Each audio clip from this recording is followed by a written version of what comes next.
Okay.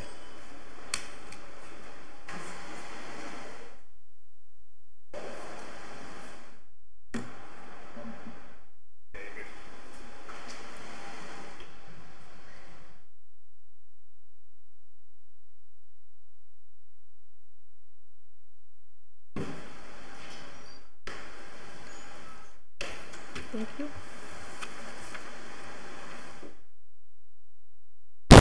All right, here we go. It's 6:30. Call to order the special meeting for the budget. Clerk will call the roll. Give your name, record the attendance. Anderson-Burgos. Here. Bartley. Here. Bresnahan. Leahy. I'm present. LeBron Martinez. Here. Lisi. Here. McGee. Here. McGivern. Here. Roman. Sullivan. Here. Tallman. Here. Bacon. Here. Valentine. Here. All rise for the Pledge of Allegiance. I pledge allegiance to the flag of the United States of America and to the republic for which it stands, one nation, under God, indivisible, with liberty and justice for all. God bless America. In the city of Holyoke. City Council. So what we have before us is the budget for the City Council. That is what is on the agenda and only on the agenda. The way it usually works is we start on page 1. If you have cuts to make or questions, we can make those cuts, go around the room and go page by page. That usually helps push the process along. Before it was going back and forth on pages, and that got a little bit too confusing. With that said, I'd like to thank all department heads that came in over the last couple days to address the budget, and some were very upfront in the sense of where they could help us to make those cuts and made recommendations. I know there were mistakes in certain areas. Classic example is DPW.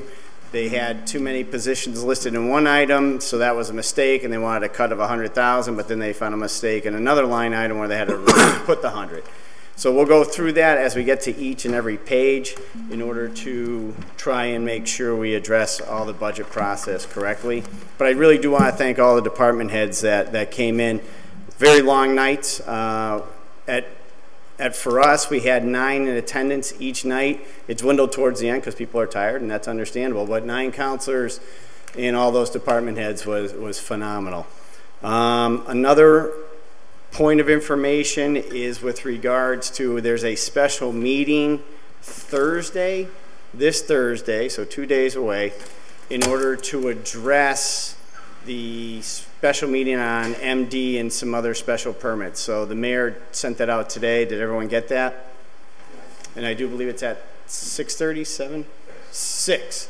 All right, so 6 o'clock on Thursday in order to deal with that.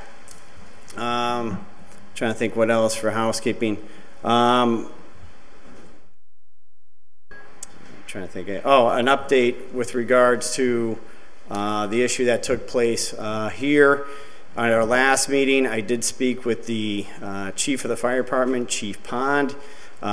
He is trying to schedule a meeting with Gladys to find out exactly what happened in the hallway with the firefighters, and then report back to us as to his findings as well as any recommendations going forward. She just what? No signs. We can't have any signs in the chamber. That's okay. With regards to also Tuesday night, and I bring it up to this group, and I brought it up in January, and I brought it up a few months ago, and then I'll have to bring it up now, and I can't make this any more clear. I know for us, we all have different personalities and differences. I get it. I'm not asking everyone here to be friends and let's go all out and have a soda or whatever after the meeting. I wish we could. But we have differences. But when we're in this chamber, whether it's a full city council meeting, whether it's a special meeting, whether it's committee meetings, we have to act in a way that is professional and conduct our business professionally. because our actions have an impact as to what happens outside this chamber. In essence, some would say we're a direct reflection of that. Whether we like that or not, that's not the point. In essence, in here, we're elected to do one thing: represent the people and do the people's business. Because our job is to make this city better. We have to move it forward. So at times when people don't like our votes, they're going to beat up on us. We have to take it. But for us, we have to treat each other with respect. And therefore, I did receive a text this morning with regards to a Facebook post, if I'm saying that correctly, about 3 members of this council. It was deplorable, absolutely deplorable. That's the best way I can describe it. I cannot stop the actions of people outside, but I am begging the people outside, stop it. There is no need for that action towards our members. If you don't like how someone votes, that's fine. But you don't need to do what I saw today. That's wrong. I reached out to Councilor Valentin on this, and I will follow up with this information. I went to the police on it. And I asked the chief personally, can you look into this for me? He did. He looked at it and he said, at this time, and he made it clear, at this time, reading everything that was in that post and that was going on, there is no criminal matter. However, since it's been brought to his attention, he is going to keep an eye on it, and if it persists, there'll be further action. So right now, it's on the radar, and it's something that we're not going to put up with. Once again, I can't police that stuff, but when it comes here, I will police it. We have to be courteous to each other. I get it. Things get heated. We're tired. Councilor Tallman brought this up last night. I thought it was one of the greatest points ever. For the last several weeks, we've been here 4 nights, every Monday, Tuesday, Wednesday, Thursday. Yeah, it's a part-time job, but we're here Monday, Tuesday, Wednesday, Thursday, sometimes till 11, 11:30 at night. They're long days. We have a full-time job. We come here. We're trying to do the budget and other things. MD has a big project. We're tired. But there's no need for us to do what is happening outside. Don't bring that stuff in the chambers. It's not right. And as Councilor Tallman said, and I'm going to steal his quote, we're all one. We are all one here. So let's act that way. If something is bothering you, get up, walk away, walk out, come back, take a breath, or before you say it, just stop and think. If I'm going to say something, will it create the reaction that I saw this morning on that nasty Facebook page?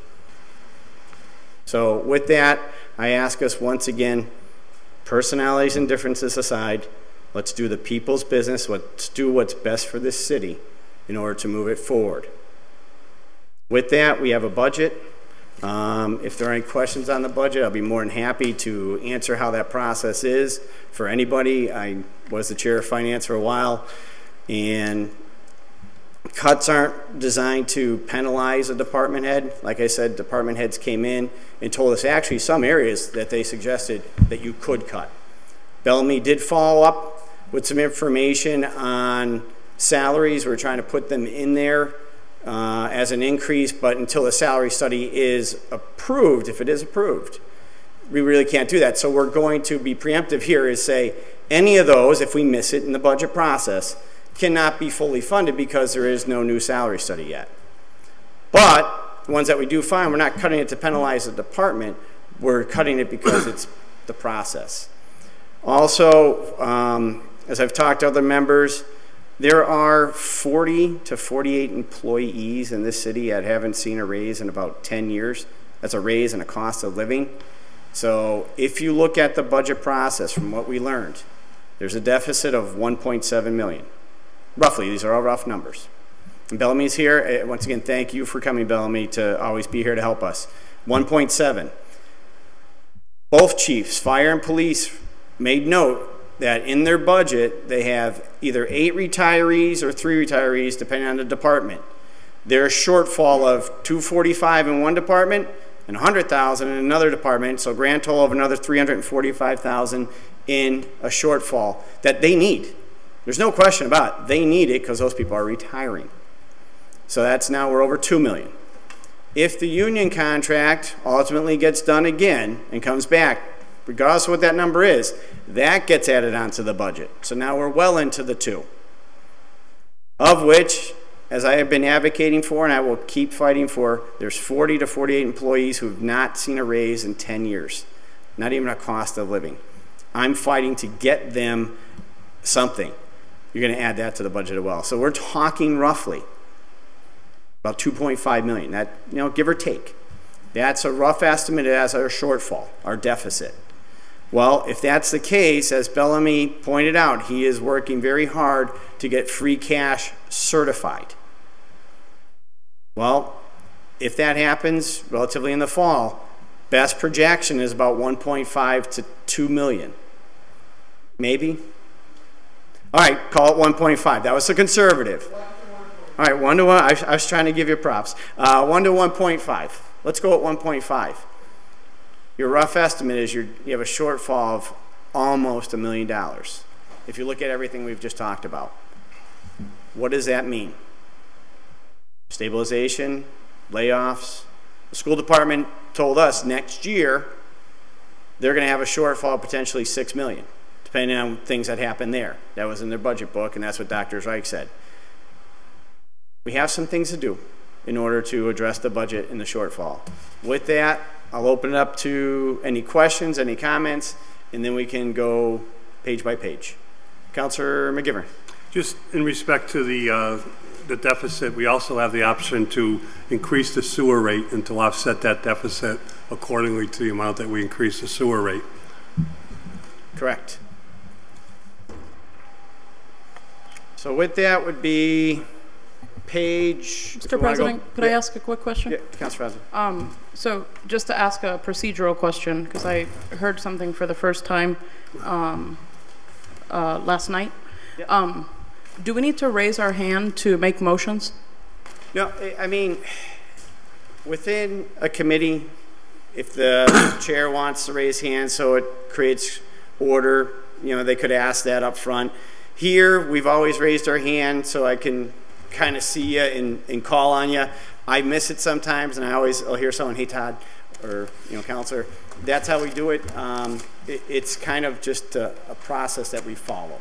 Because, I mean, when we're discussing the agenda and, you know, the order gets read and somebody says, motion to send to ordinance, you know, I just recall that folks just kind of, excuse me, call out the motion. So that's what I'm accustomed to, I guess, since I've been here.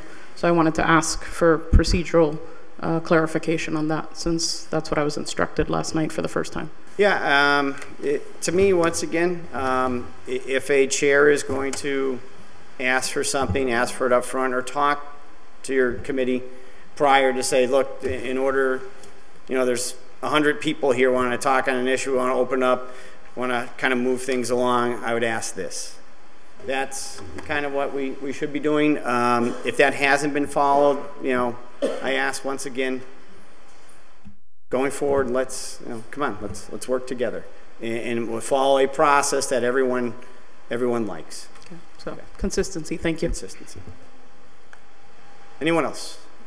Councilor McGivern. Just overall on the deficit in general, there's a way to interpret a deficit, and there's a way not to interpret a deficit. And I think, quote unquote, we often think that the budget has to be balanced on July 1st. It's always nice to say you have a balanced budget, but even when it is balanced, it's not. And by that I mean is most of the revenue that we have that the budget is based on is projected revenue, estimated revenue. For example, the biggest revenue is the state, the Chapter 70s monies. Those monies right now are not been adopted by our state legislature, and the governor has not signed off on them. It's based, the current budget here is based on, I believe, the Senate version, as we learned from the mayor and from the auditor at one of our budget hearings. I bring that to attention because the state right now is only operating on a 1/12 budget. And there are proposals to increase Chapter 70, and there are proposals to increase other aid and to bring other aid to local communities. That would make a lot of sense, and we certainly won't know those in time to do our work on the budget. But the other estimates too is the reflects in new growth, reflects in estimated local receipts, even reflects in property tax. There's sometimes best guesstimates as to what we are going to anticipate. We learned last year that the estimates were very liberal as opposed to prior years when Brian Smith would make them very conservative. I asked that question at the beginning of the budget hearing with the auditor and the mayor to make sure that these estimates are conservative, which means we hope to see more revenue come in. Obviously, I mentioned the sewer rate is within our ability to help the cause by adopting a sewer rate which has not been adopted in 11 years now. Not just the issue or argument of why should taxpayers pay for a user rate facility, but also it's additional revenue that we need. We can line item cut a lot tonight. There are some things that the department heads agreed to and said they could do without, and I think that's what we should do. But if we're going to start cutting things from a budget without asking a department head, what the impact is going to be on their budget, I'm going to ask that that motion be tabled and we continue it to another evening. It's not fair, in my estimate, that I cannot ask a question on a proposed budget cut with the department head to know what the impact is on their budget. But with that in mind, I just think we should do the best to keep a budget expense-wise going, to keep the services we provide intact, keep an eye on the budget as we always do. Come September, October, we know free cash. Come November, we hopefully know where the state is with their budget. And accordingly, as we normally do in December, January, we can make the final adjustment to the budget if it's still out of whack. Councilor Bacon. Is there any liability to the city or negative consequence if we don't pass the budget by June 30th? May I, Mr. President? Councilor. If we don't act on the budget automatically becomes law on the 46th day. Right. If we do make cuts, the cuts would stand, but if we don't pass the budget this evening, it becomes law on the 46th day. As we've always said, we make cuts, and then at the end, we'll vote yes or no for the budget. That is just a formality at that point in time, because you could have everyone vote no on it. It's still the budget is with the cuts, so it is what it is. I just wonder if there was any other implication. I just wanted to make sure we all understood what they are. Yep. And I would further note that every department head was invited to the budget hearings. Yep. Just one thing on that. I think we did miss one. I won't point them out because as I was going through the budget one more time the other night, I was like, wait a minute, there was a number there that I didn't recognize, and I was like, wait a minute, I don't think that department came in. We had everyone that we possibly think of. I think we missed one. There was no intention, and I can't thank the department heads enough. The old process was we had police, fire, DPW, the mayor, the auditor, and maybe one or two department heads. And then that led to what Councilor McGivern's pointing out. If you're going to cut someone, at least talk about it. Everyone talked about their budget, and we saw where and what we may or may not be able to do. So with that, we'll start on page 1. If there's no further discussion, it's the City Council. Councilor Sullivan. Make a motion we cut line item 53010 by $2,500. That money, we didn't spend any of it last year. We had $3,000 in the budget, and I believe it was for the photographs, and this is an off year. So 53010, you're cutting it by what again? That's professional services. Yep. Cut it by $2,500. Just leave $500 in there in case something comes up during the year. Motion is cut by $2,500. Second. It was seconded. Under discussion, Councilor Sullivan said that for the reasons stated. I want Councilor McGivern. Ask a question of the administrative assistant. Yes. He just ran it back real quick. Still believe we owe. I can answer it probably. Ask a question of the city clerk. Suspend the rules, allow the clerk to talk. All those in favor? Aye. Thank you. Opposed? Thank you, Madam Clerk. Could you explain to us what this $3,000 is used for? If I'm not mistaken, this is the money that is used to purchase the government photo. And right now the requisition is actually in process in the auditor's office. And that photo was taken at the end of this fiscal year, so this money would be used to hire the company to do the government photo, which has been a long-standing tradition. I would speak against the amendment to cut. Councilor Lisi? I was going to say the same thing. We didn't take the photo from the end of the last term, and so I think that's what that's in there for. Yep. Yep. If there's a Councilor Sullivan? If there's a requisition in now, then it's in this fiscal year. There's still 3,000 unspent in there from this fiscal year. No, I do believe it's for the photo. You have to remember, prior years, it wasn't paid for, and we were moving money around, I think, towards the end of this fiscal budget to pay for those prior photos as well as the framing. This is for the one going forward. For the one that we missed with Council President Jourdain's last term. So it's money that will be owed. But if there's a warrant or a bill in process right now, correct? For the one prior, sorry to no, you're right. You're right. I think the one prior we put through and they all got paid for. No, there was a couple that we were behind on. I think this is going to be the catch-up to get us, again, We passed two transfers, one that we were outstanding on two photos ago, and then we found out that the one which was not taken, which still hasn't been taken, we had to pass the money for that to get them to come back to take the photo. Mike, that may or may not be the $3,000 that you see in this budget, but don't forget what you're looking at, unless you have a copy of the what's happened in the last 6 months, was a snapshot 6 months ago. But regardless of what that $3,000 is for, if it's unused, it's going to go into the general fund for next year. The $3,000 we're looking for here is for the picture that we'll be taking at the end of this term, which is the end of this fiscal year. We're taking another picture? No. You don't have to. Don't have to. We're going to spend money on pictures? That's not the question, Dan. I'm just wondering. Yeah. So I know, but you're coming at me directly, so I'm going to answer you directly. Order. The motion. No, we're not taking another picture. If you don't want to take a picture, don't take one. We'll use an old one. Wait, this has been a custom of, look up on the last one up there. This is to record our history of those who served. And I know we're cutting budgets because it's tight, but to take away history is not a way of achieving that goal. So, Councilor, any further questions? No, just right now, my numbers are as of May 31st. There was still $3,000 in the account. If there's something there to pay for the one, then it hasn't been spent. And if there's a warrant in, that should take care of it. All right. Anyone else on this item? Hearing none, clerk will call the roll. If you vote yes, you're voting for the cut. If you vote no, you're voting against it. We'll do your name first, just so you know. Valentine? No. Anderson-Burgos? Bartley? no. Bresnahan? Yes. Leahy? No. LeBron Martinez? No. Lisi? No. McGee? No. McGivern? No. Roman? No. Sullivan? Yes. Tallman? No. Bacon? Yes. Anderson-Burgos, did you want to vote? Yes, but I didn't hear I'm sorry. It's to cut the $3,000 out of the city council budget. No. 3 yeas, 10 nays.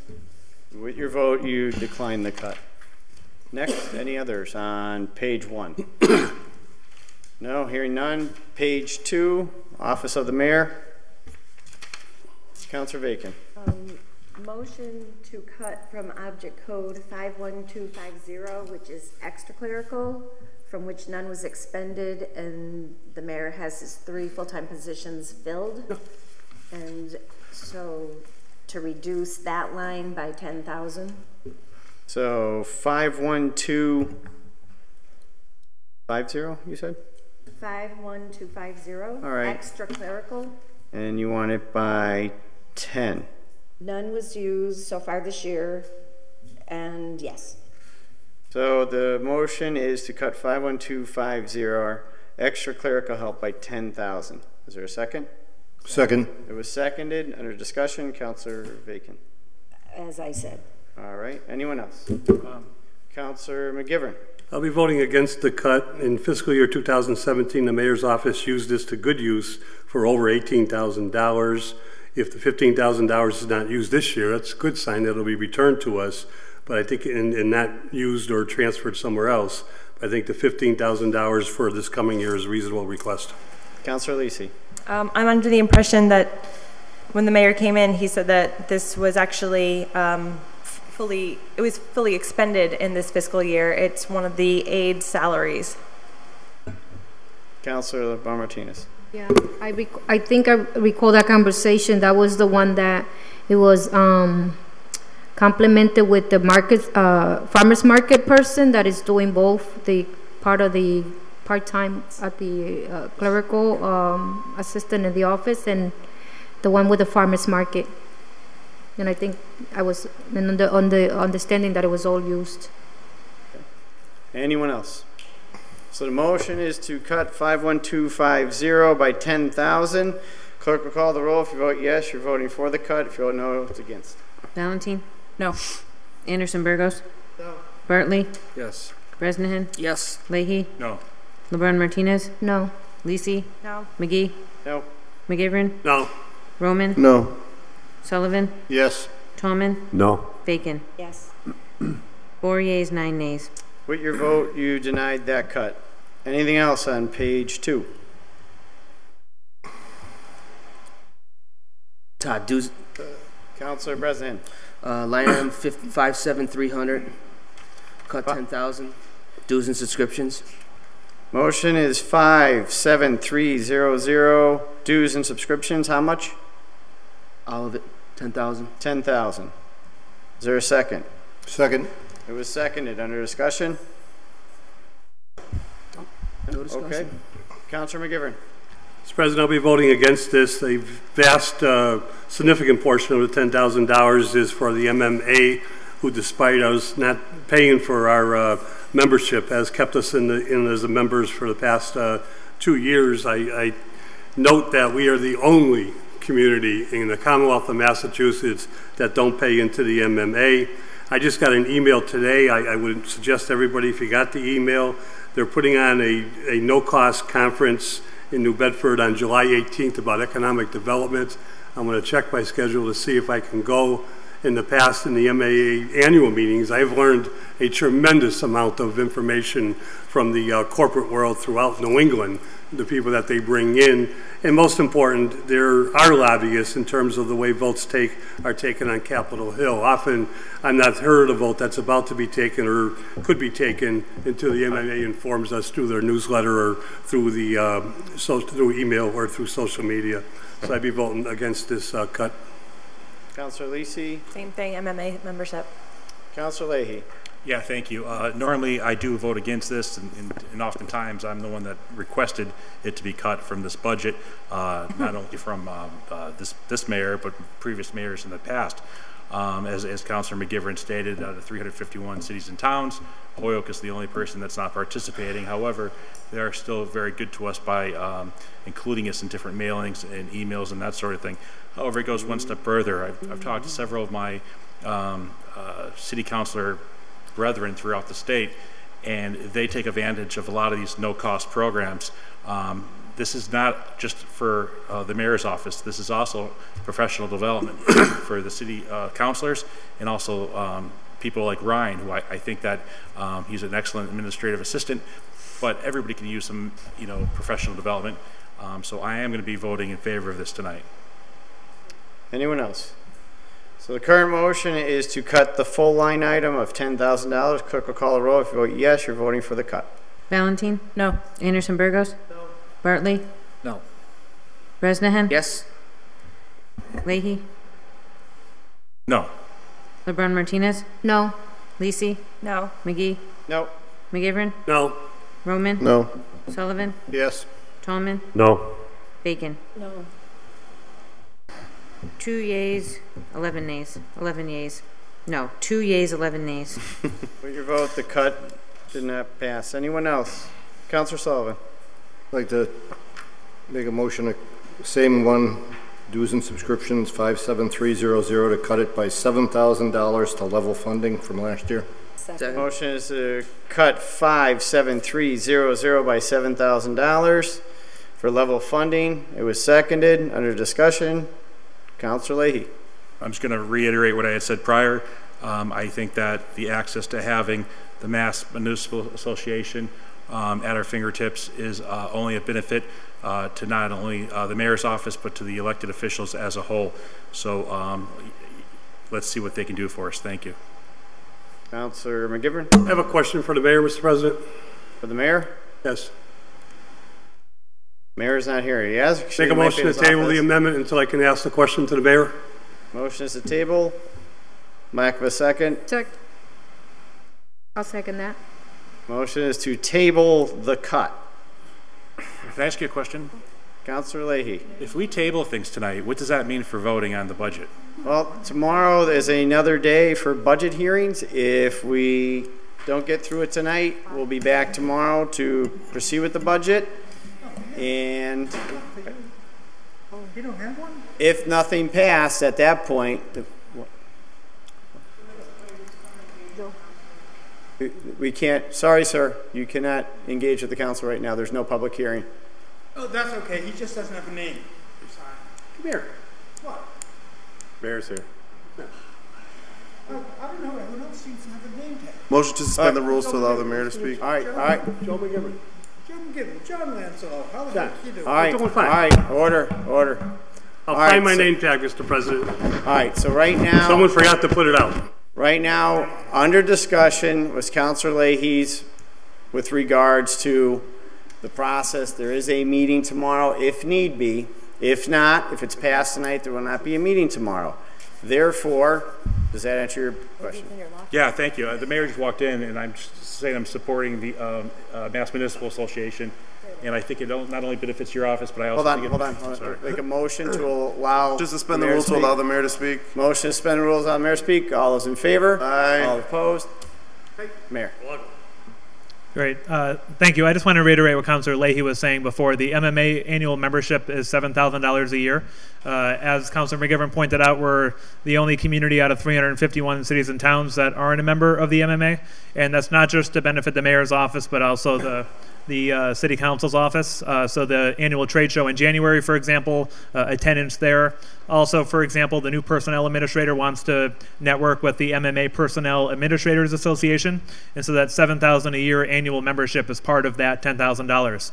The other $3,000 is the annual membership for the United States Conference of Mayors. So different group, but a national network of mayors that former Mayor Sullivan was a part of, and I've continued to be a member of that. Anyone else? Mr. President, I withdraw my motion to table. Thank you, Mayor. All right. Councilor Tallman. Yeah, I just want to state, I've been around several years. I went to one of the conferences up at UMass that met several representatives and city officials were at, and heard Congressman Barney Frank speak, and it was very interesting. And I think anything that we can do to increase our knowledge of city government and policies is beneficial to the community as a whole. There's no further discussion. The clerk will call the roll with regards to the $7,000 cut. Valentine? No. Anderson-Burgos? No. Bartley? No. Bresnahan? Yes. Leahy? LeBron Martinez? No. Lisi? No. McGee? No. McGivern? No. Roman? No. Sullivan? Yes. Tallman? No. Bacon? Yes. 3 yeas, 10 nays. With your vote, you denied the cut. Anything else on page 2? Nothing. Move on to page 3. City Auditor.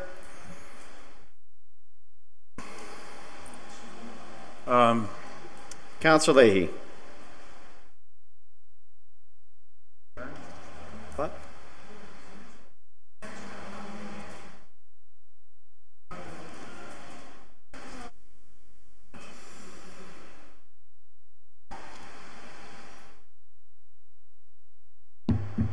All right. Councilor Tallman. Yeah, item number 54200. I'd like to cut $500 from that line item of $3,500. So 54200, make a cut of $500. Is there a second? Second. It was seconded. Under discussion, Councilor Tallman? Yes, I believe during the budget hearing with the auditor, he stated that he could do with $500 less. in that account, that line item. I put 1,000, but you know, who's arguing? I have 1,000 too. I have 1,000 down, but I think I put both, but I think 500 I could read better, so. Do you want, I can amend, I can change that to make 1,000 then. Second. amendment is to 1,000. Yeah. It was seconded. Second.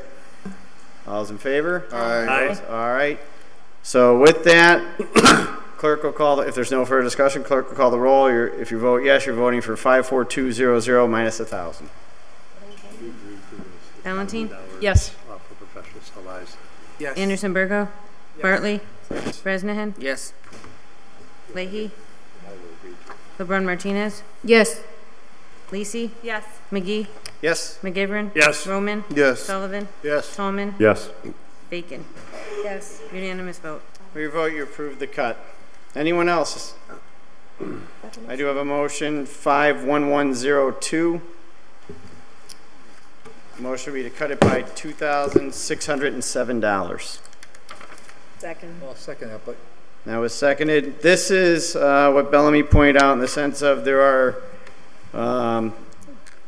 two positions or two areas in the budget that we put in money for a raise under the assumption that the salary study would be approved. So therefore, per ordinance, that money cannot be put in because the salary study hasn't been approved yet. So that'd be correcting the typo in essence. Councilor Bartley. Right, that wasn't exactly what happened. So when I asked Bellamy what this is about, I said, does this exceed the ordinance? It did exceed the ordinance, so it should never have been put in the budget to begin with because he knew it exceeded the ordinance. So, but I thought I heard you say at the beginning of tonight's meeting, Mr. President, is that we.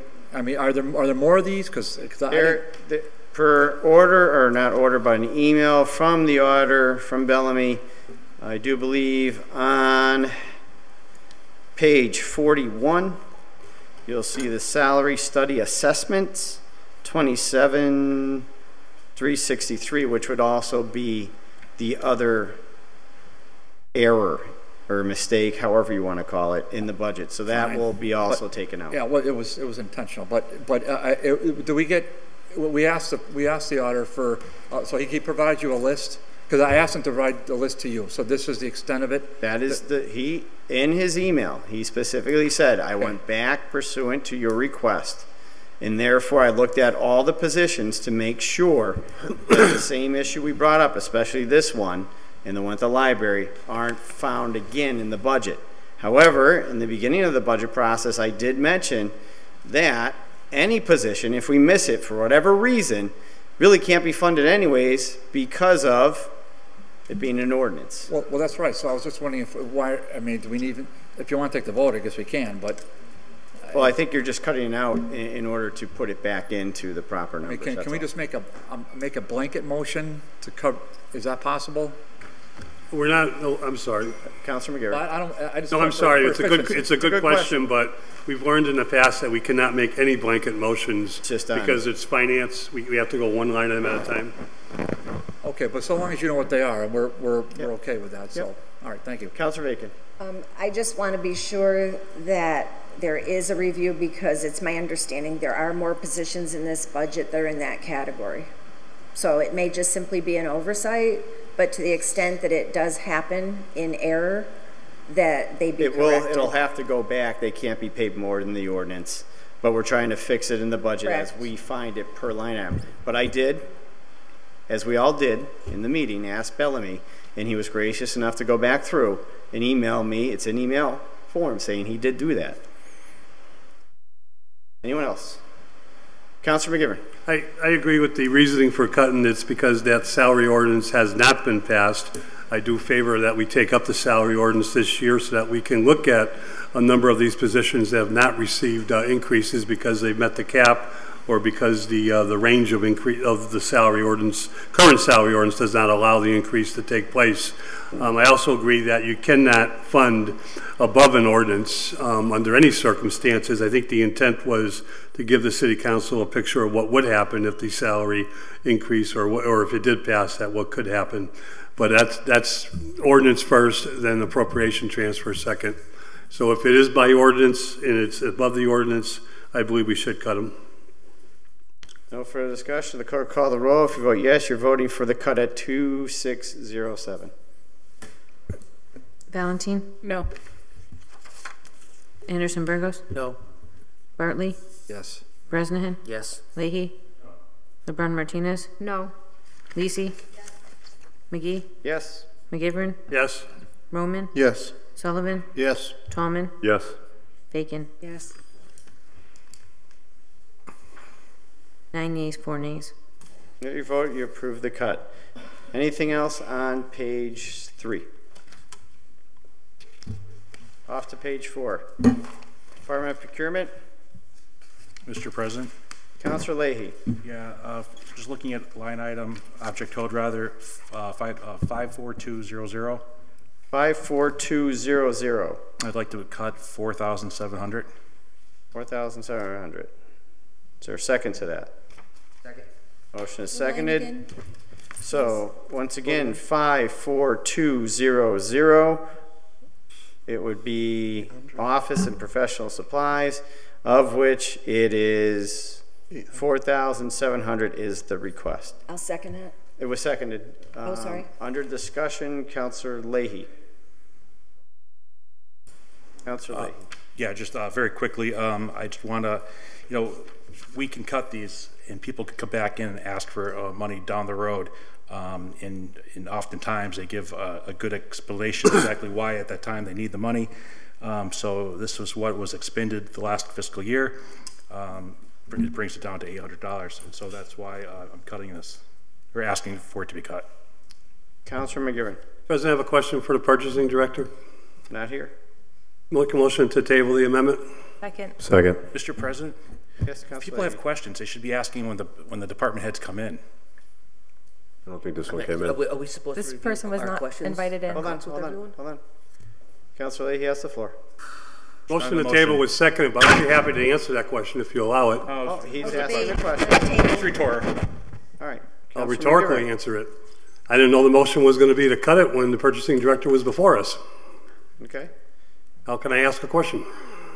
Well, in all due fairness, with regards to the budget, even if someone didn't want to cut it that night when the person was here, if they now see it after review or wanted to review it and finally said they were make a cut, they have every right to come into the chambers tonight and make a request. Whether or not, in all fairness, every department head knows that this meeting is going on.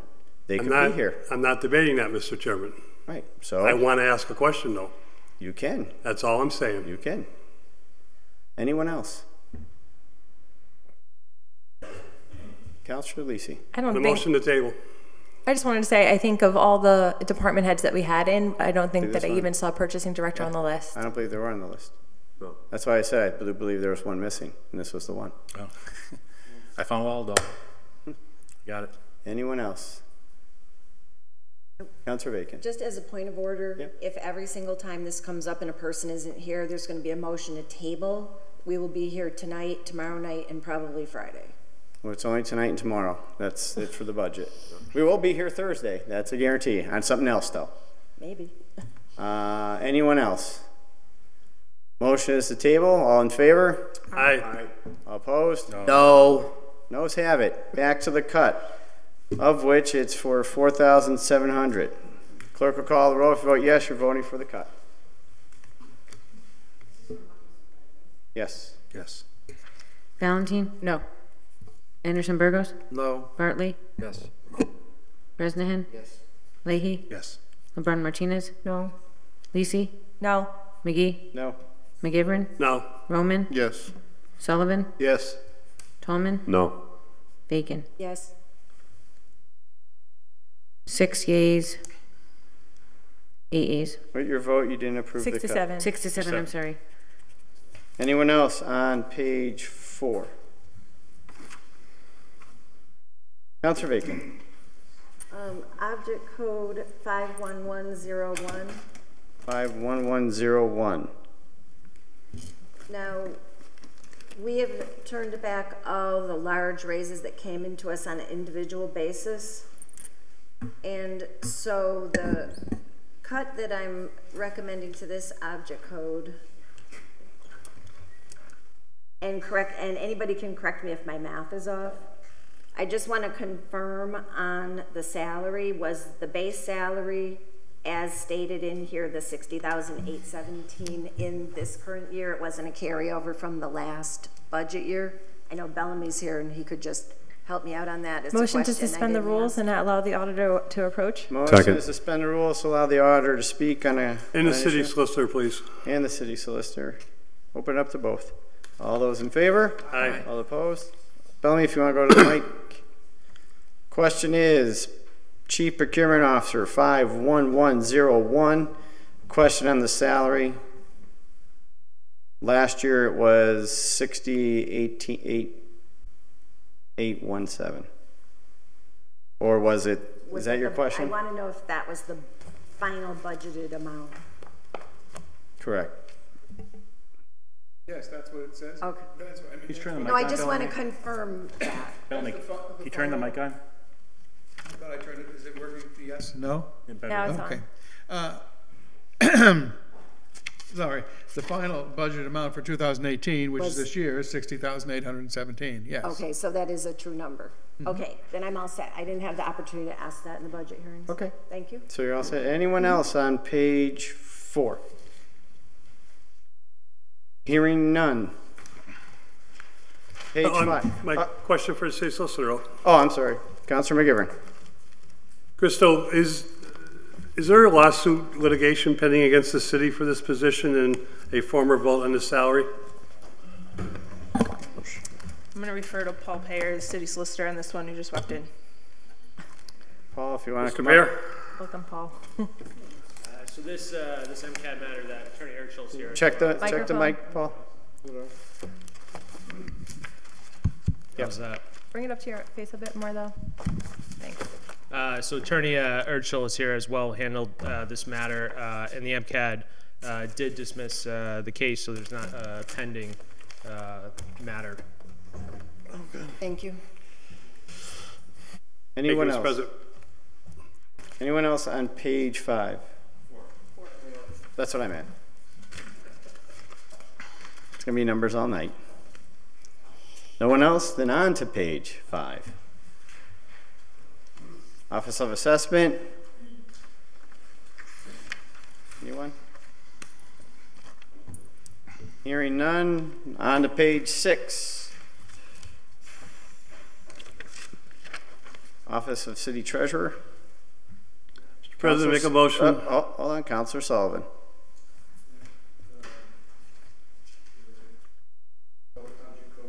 Sorry. Object code 53010, professional services.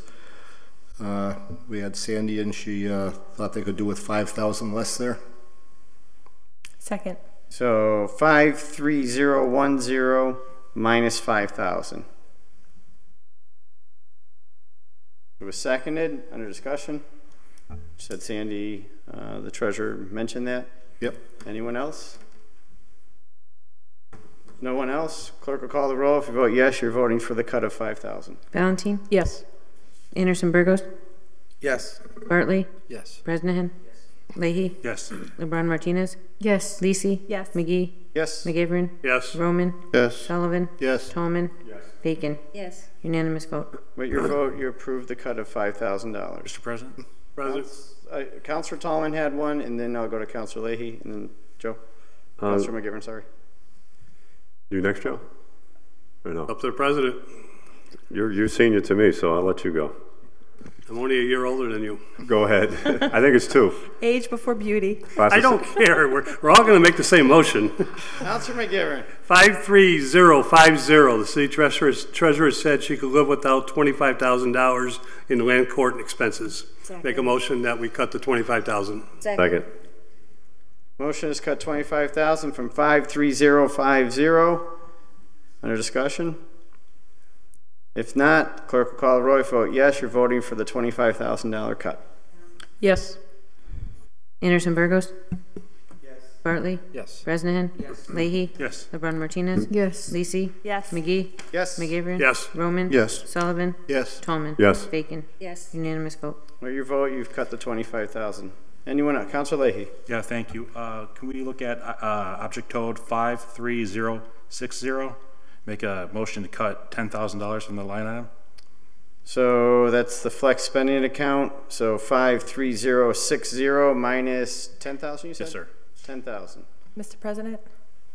Councilor Lisi. Just under discussion when we get there. Is there a second to that first then? It was seconded. Councilor Leahy, have anything to discuss first? Or, okay, Councilor Lisi. Thank you. When Sandy was in, she said that this line item is actually not flexible at all. It's what we owe the task account management system for the number of employees that we have using the flexible spending account. So it's a non-negotiable number that we use with a third-party vendor. Anyone else? Councilor Bacon. I would just add that she let us know that the account is running $6,250 a quarter, given the number of employees signing up. Yep. Councilor McGivern. Flex spending is a wonderful thing for our employees. I don't think it's something that we should be rolling the dice with. It's a benefit that's unsaid in many organizations. It's something that our employees can use, and I think we should honor it. Anyone else? If not, clerk will call the roll. 53060 minus $10,000. Valentine? No. Anderson-Burgos? No. Bartley? No. Bresnahan? Yes. Leahy? Yes. LeBron Martinez? No. Lisi? No. McGee? No. McGivern? No. Roman? Sullivan? Yes. Tallman? No. Bacon? No.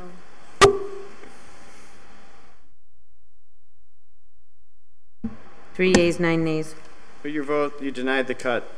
Anyone else? Right. Councilor Sullivan, sorry. Okay, line item 53055. Could be wrong, but I've got that circled when Sandy was in to cut it $2,000. Second. You are correct. Second. Motion is to cut 53055 by 2,000, which is what she did say, and that was seconded. Anyone else under discussion? No one else? Clerk will call the roll. You're voting to cut 2,000 from 53055. Valentine? Yes. Anderson-Burgos? Yes. Bartley? Yes. Bresnahan? Yes. Leahy? Yes. LeBron Martinez? Yes. Lisi? Yes. McGee? Yes. McGivern? Yes. Roman? Sullivan? Yes. Tallman? Yes. Bacon? Yes. Unanimous vote. With your vote, you approve the cut.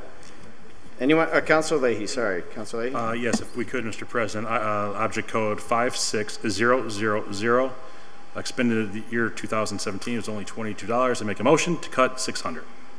Second. Motion is to cut 600 from 56000, which would be tax liability, penalties, and interest.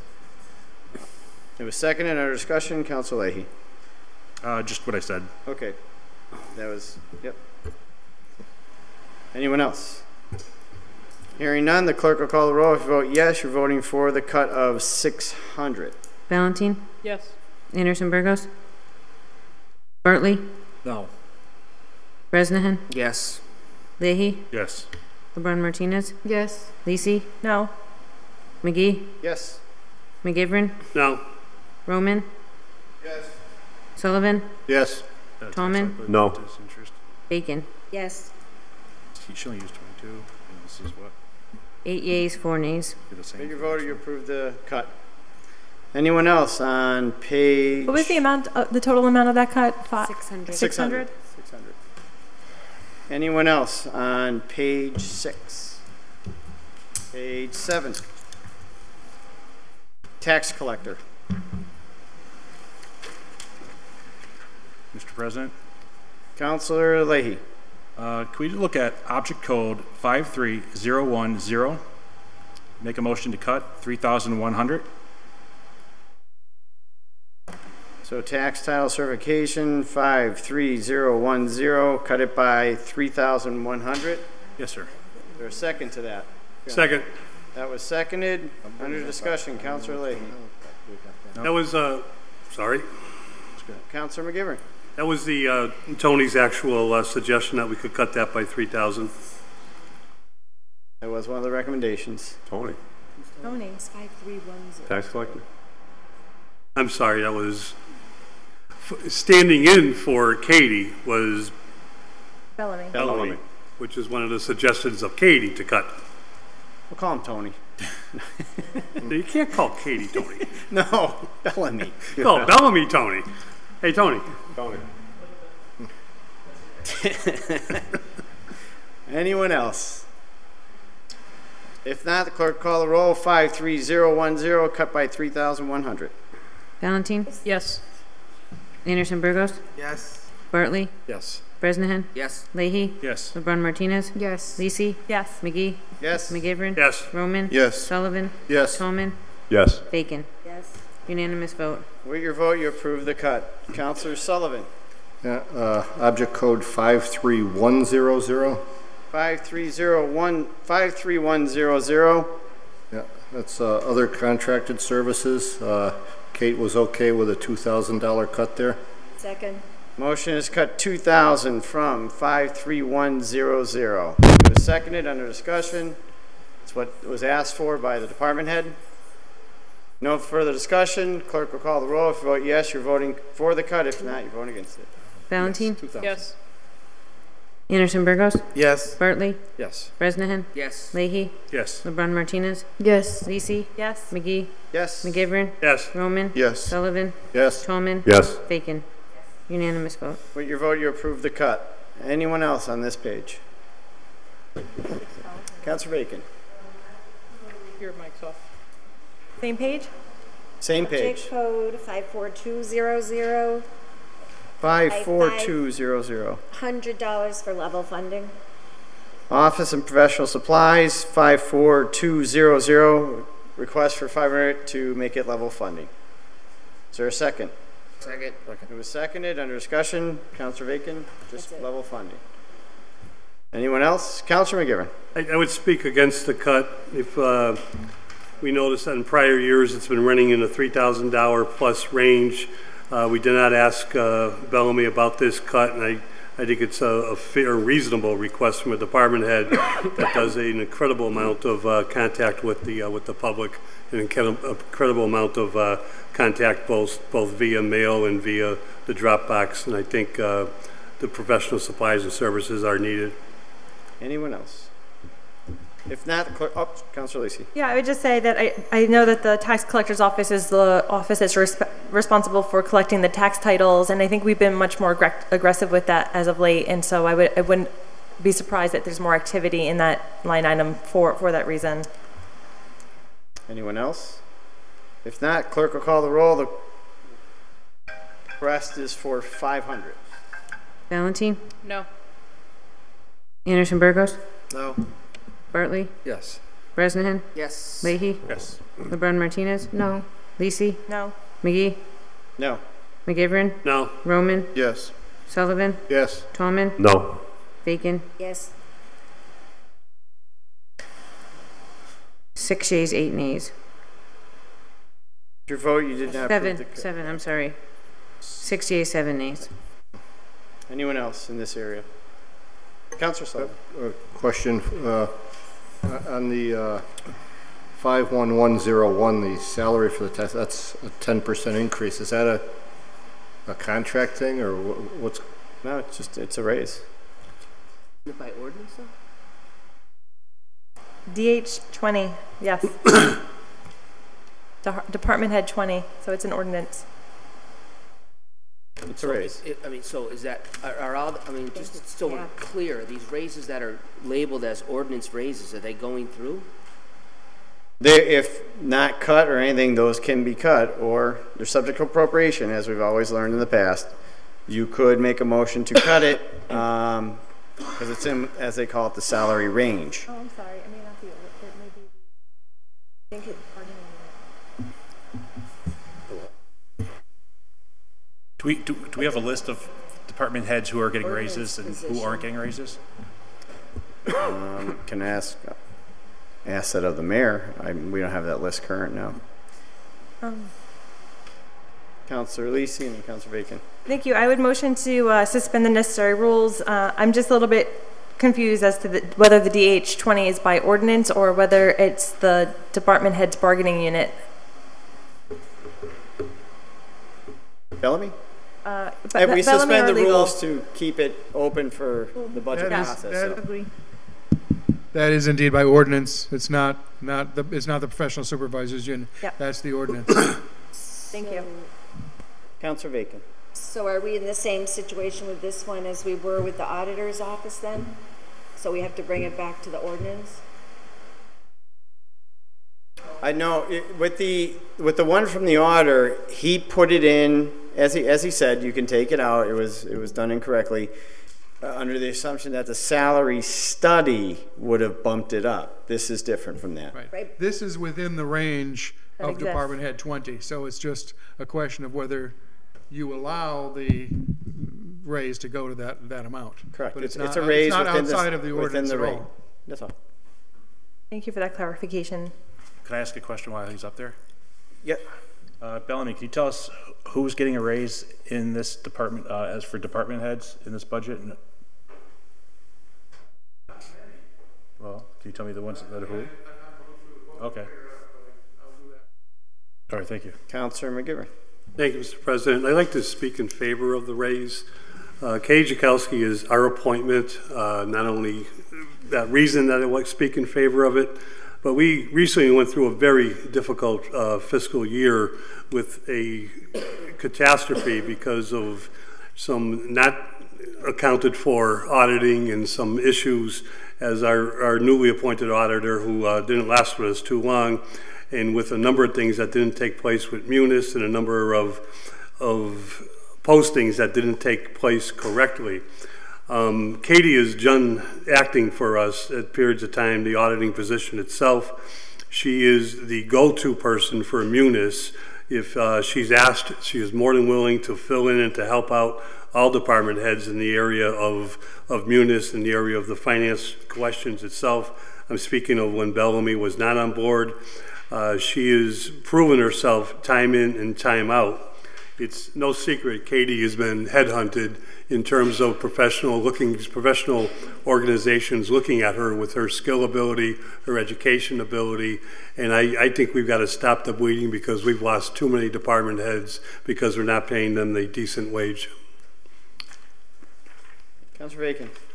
Mr. President, I'm going to offer an amendment to this line that preserves a 3% increase for the position. I mean, we've been turning back contracts because we can't afford them. We've had a number of people that haven't had any raise. So the cut that I'm proposing... Well, I'll stop you there.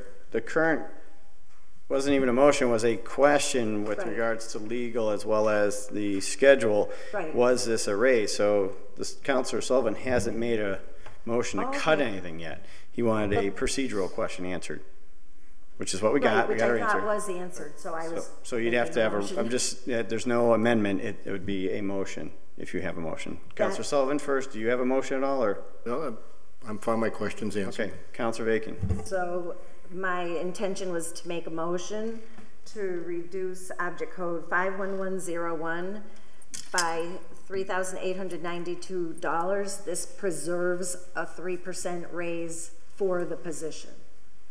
It does. So motion is to cut $3,892 from 51101, which would leave an excess, in essence, of a 3% raise, as the councilor has said. It has been seconded. Councilor McGivern. A question to the law department. Yes. Crystal, Paul, if you could tell me, what is the high range of DH-20? I don't have the DH list handy, but I can find out in the next 5-10 minutes. Maybe, do you have it? I can give you an estimate. I think our solicitor has something. Paul, do you have the answer? Up. Yeah, we have emails.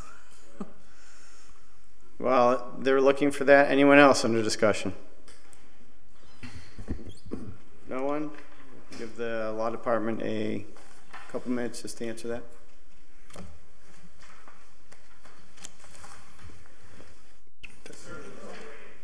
What? But the question is, What's the what cap on the is range? the top of the range? And I think you're going to need to come to the microphone, Mr. Solicitor. Yep.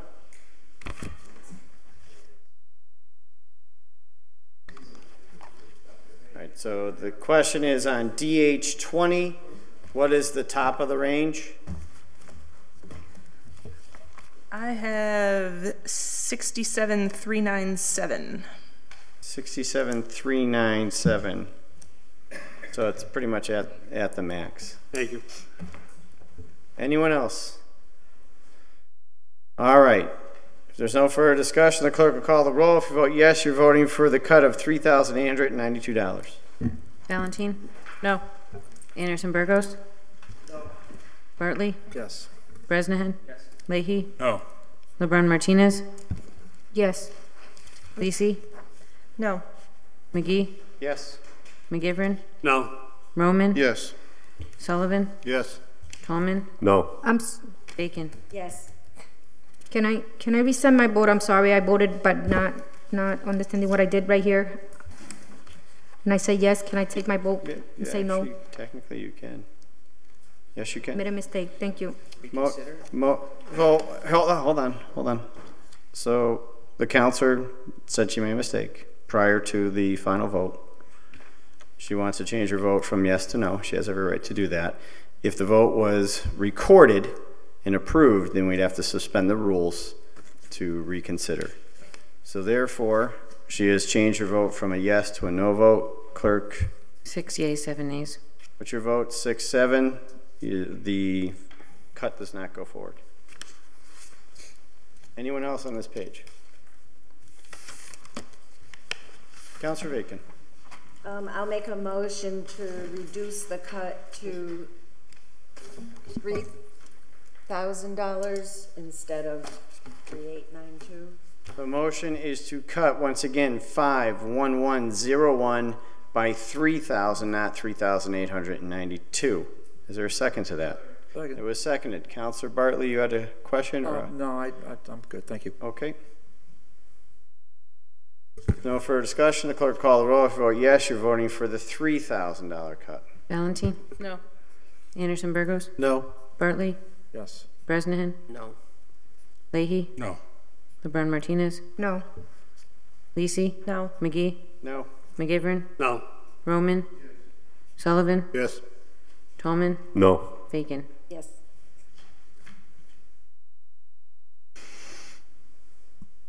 Four yeas, 9 nays. What's your vote? The cut did not go through. Anything else on page 7? Page 8. Mr. President? Office of the City Solicitor. Yes, Councilor Leahy. Yeah, thank you. Either myself or somebody else has been doing this since I've been a city councilor. One of the things that I think that we like doing is checks and balances and making sure that, and this law department has been very good about coming in executive session, but whatever they have in the professional services special counsel line item, which is 53010, they can spend without discussing it with us. I always like to know what exactly is going on in their strategy. So at this time, I'm going to ask to make a motion to cut $50,000. Motion is to cut $50,000 from 53010. Second. It was seconded. As Councilor Leahy has stated his reason, is there anyone else in the discussion? Councilor McGivern. Did I hear 50,000, Jim? It was 50,000. Okay. I don't have a problem with the reasoning. The only problem is we recently barely had enough money left to pass the $75,000 transfer into this account at the end of the year. And my issue with that is that was money that was spent that wasn't in the line item because we had cut it last year for a similar motion that was made. I forget the exact amount what we cut last year. There also is sometimes, and I'm not sure if it's the case, just a quick question to the solicitor, is there any, Paul, I'm not sure if I'm saying it right, but any contracts out there with law firms that are, I forget the terminology, that we are obligated to pay by the month? And how much is currently owed in terms of outside counsel?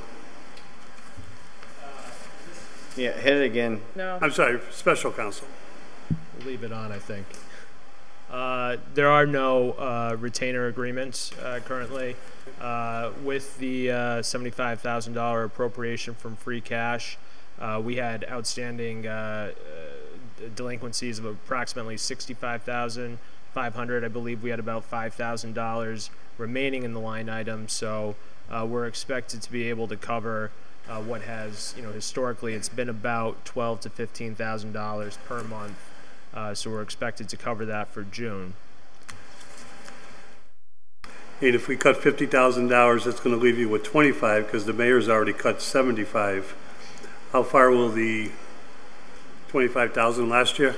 Realistically, I'd be back in here for September because you're looking at no more than 2 to 3 months on that, and I'm happy to come in quarterly, provide litigation reports. It's as this council has pointed out, in budget season, the city's not able to incur liabilities beyond what is appropriated. So to be honest, and I know at finance I provided a historical evaluation of what outside counsel costs have been over the years, and the last 2 years have been among the lowest in the past decade.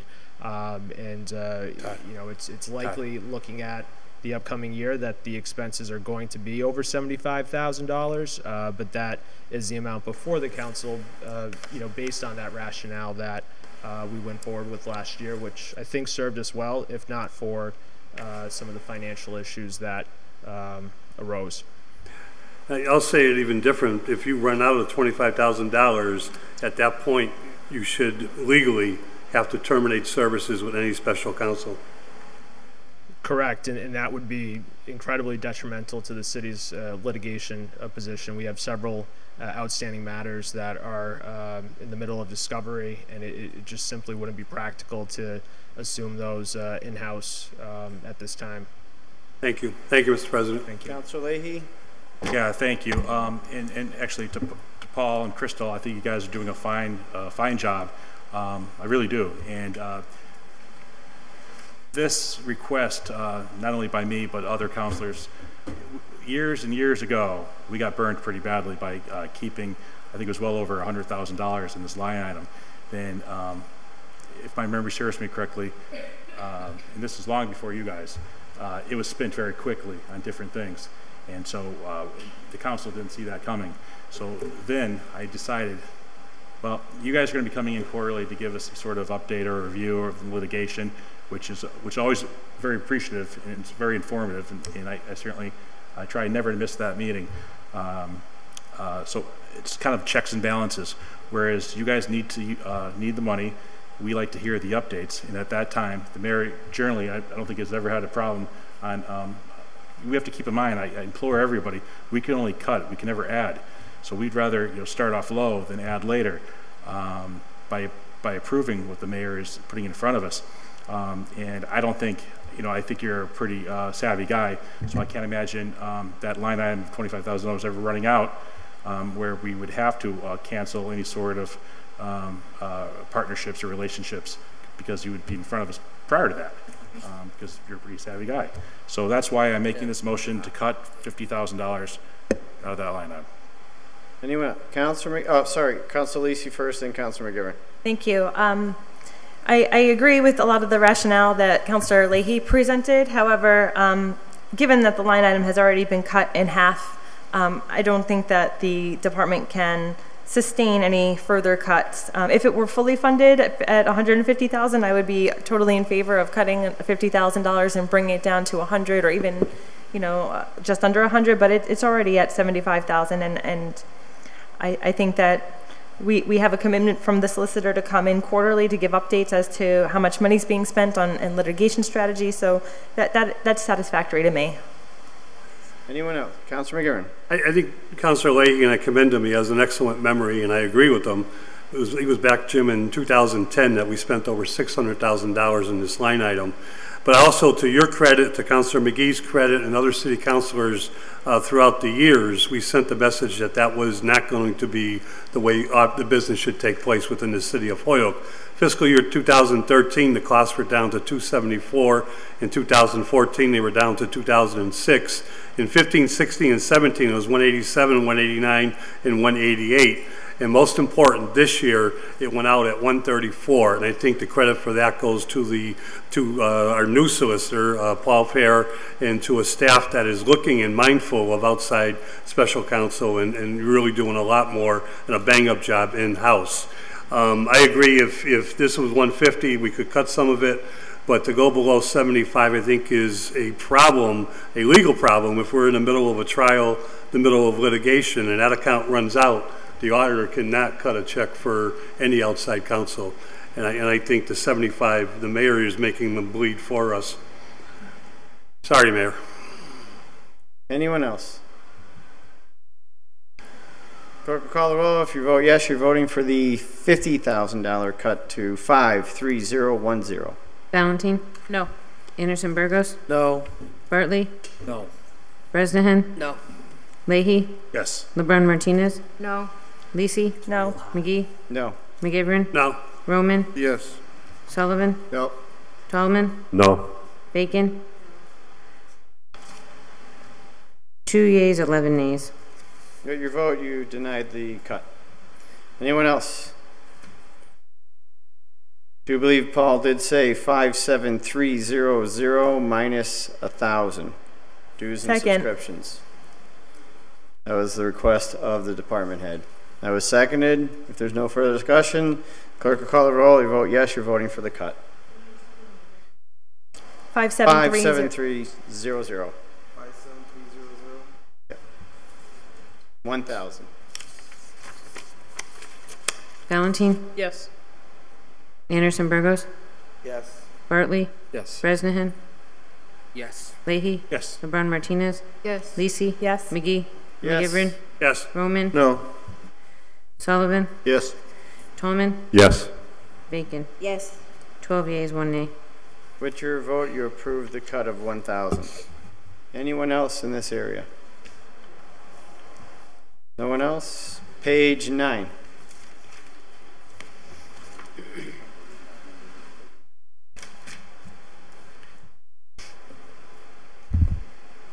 Mr. President, Councilor Leahy. did you say page 9? 9. Yes. I'd like to make a motion that we cut 5,000 from object code 53430. 53430 minus 5,000. And that's advertising. Is there a second? Second. It was seconded. Under discussion, Councilor Leahy. Thank you. So over the course of the last several years, we've had issues with people replying to different ads that we have, whether it is in the newspaper or if it's online. I'm thinking maybe we have to reevaluate our strategy, and by having them expend any money over $5,000, they would have to come in front of the Finance Committee and give us a strategy.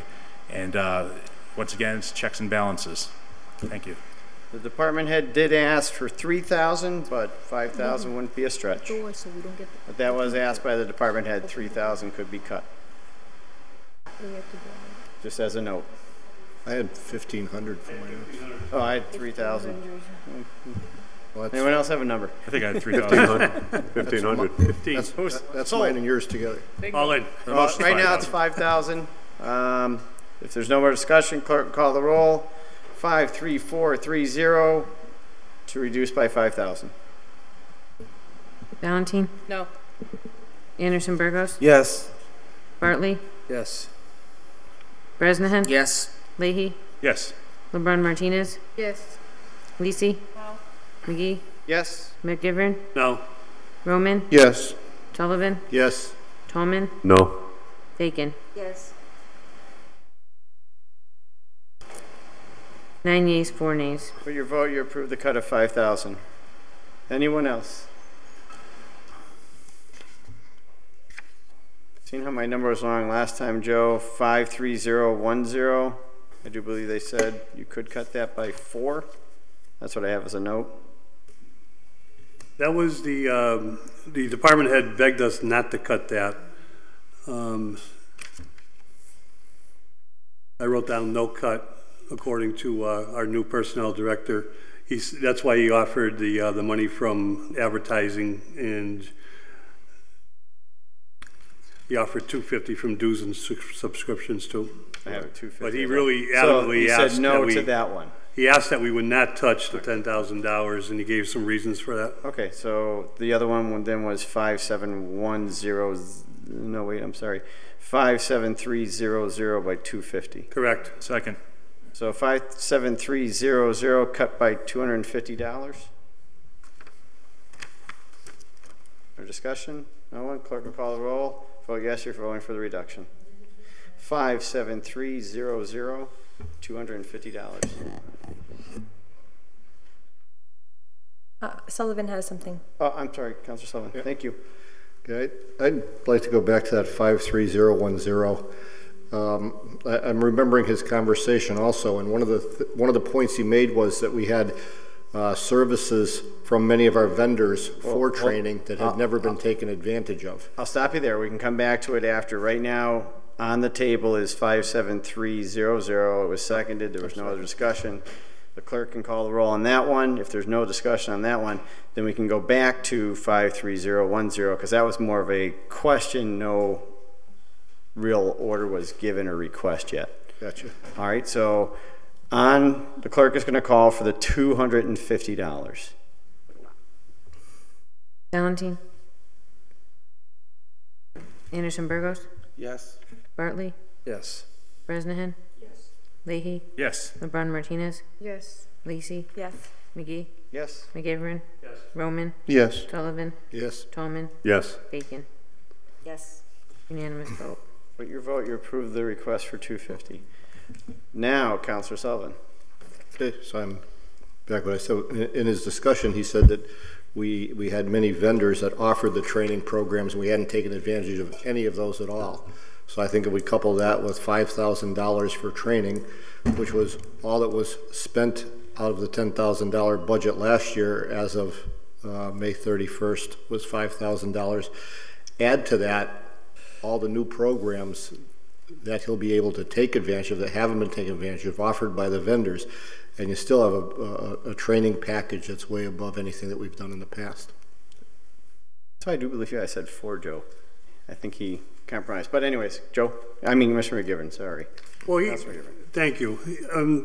I think we were very impressed. This is our maybe second meeting with the new personnel director after we interviewed him and confirmed him, and he came in once. And this is, you know, I thought it was the interview was very good, but I thought the budget hearing for a brand new department head was incredible. That he picked up on a lot of these line items. He made reference to where he came from in the private sector. He talked a lot about in-house employee training. He says the importance of that is there is no price tag when it comes to making sure that all employees have the advantage and the option of being able to participate in an in-house training program. Without pointing fingers, he said it was a travesty that $10,000 was not used, Councilor Sullivan, and I think he talked about that specifically when we talked about a good point that, you know, why wasn't it used? He's new, he's intelligent, he brings a lot to this department. It's an understaffed department. The amount of work that they do do all the annual insurance sign-ups and changes in insurance for every employee in the city of Holyoke. And they do that with basically almost two people. And it's, you know, for him to say that he wants to do as much as he can in this area and to tell us the importance of it, I think we have to give him some credit and allow him to show us what he can do with this $10,000. Anyone else? Councilor Sullivan? No cut to make? No? You're fine? No, I proposed a $5,000 cut. All right, so that was seconded. I'm just making sure I'm on the right page here. So motion is to cut $5,000 from 53010, which would be the training. Clerk will call the roll. Valentine? Anderson-Burgos? No. Bartley? Yes. Bresnahan? Yes. Leahy? No. LeBron Martinez? No. Lacey? No. McGee? Yes. McGivern? No. Roman? No. Sullivan? Yes. Tallman? No. Bacon? No. Valentine? Oh, sorry, I shouldn't. Are we gonna cut for training and education? Oh, no. Not personnel office. 4 yeas, 9 nays. Your vote doesn't carry. Anyone else? Councilor Sullivan. Yep. Got object code 51250, temporary and seasonal. As of May 30th, only $367 had been expended out of last year's budget, and they're requesting $5,000 for this year. I propose we cut it by $3,000. Motion is to cut by $3,000, 51250. Is there a second? Second. It was seconded. Under discussion. Councilor Sullivan talked about it. Councilor Roman. Yes, I'm going to speak against the cut. I happen to agree with my colleague, Councilor McGivern, that this is an understaffed department.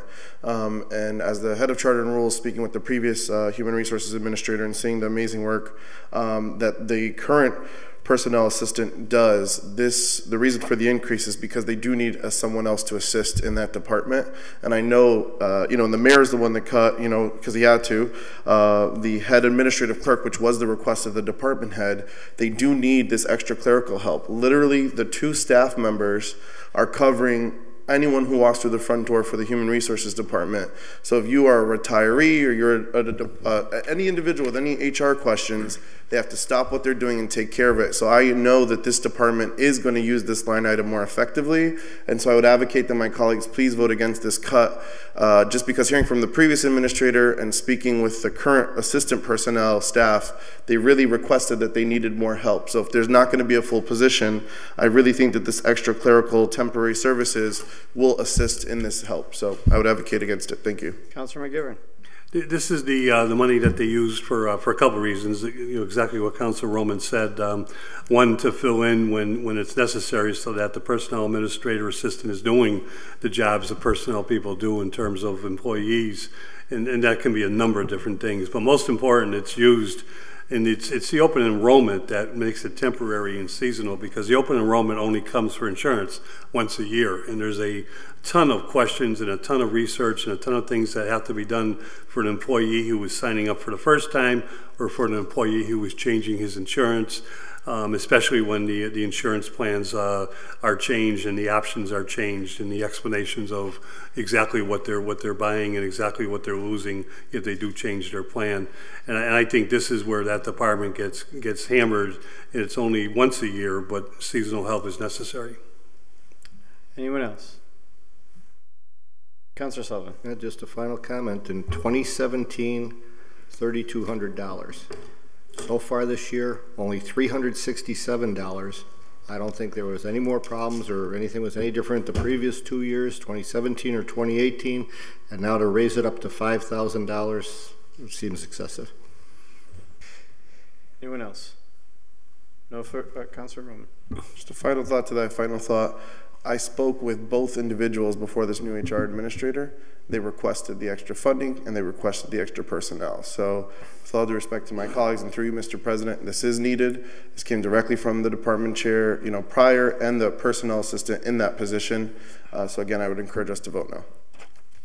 There's no further discussion. The clerk will call the roll. You're voting to cut $3,000. Valentine? No. Anderson-Burgos? No. Bartley? No. Bresnahan? Yes. Leahy? No. LeBron Martinez? No. Lisi? No. McGee? No. McGivern? No. Roman? No. Sullivan? Yes. Tolman? No. Bacon? No. 2 yeas, 11 nays.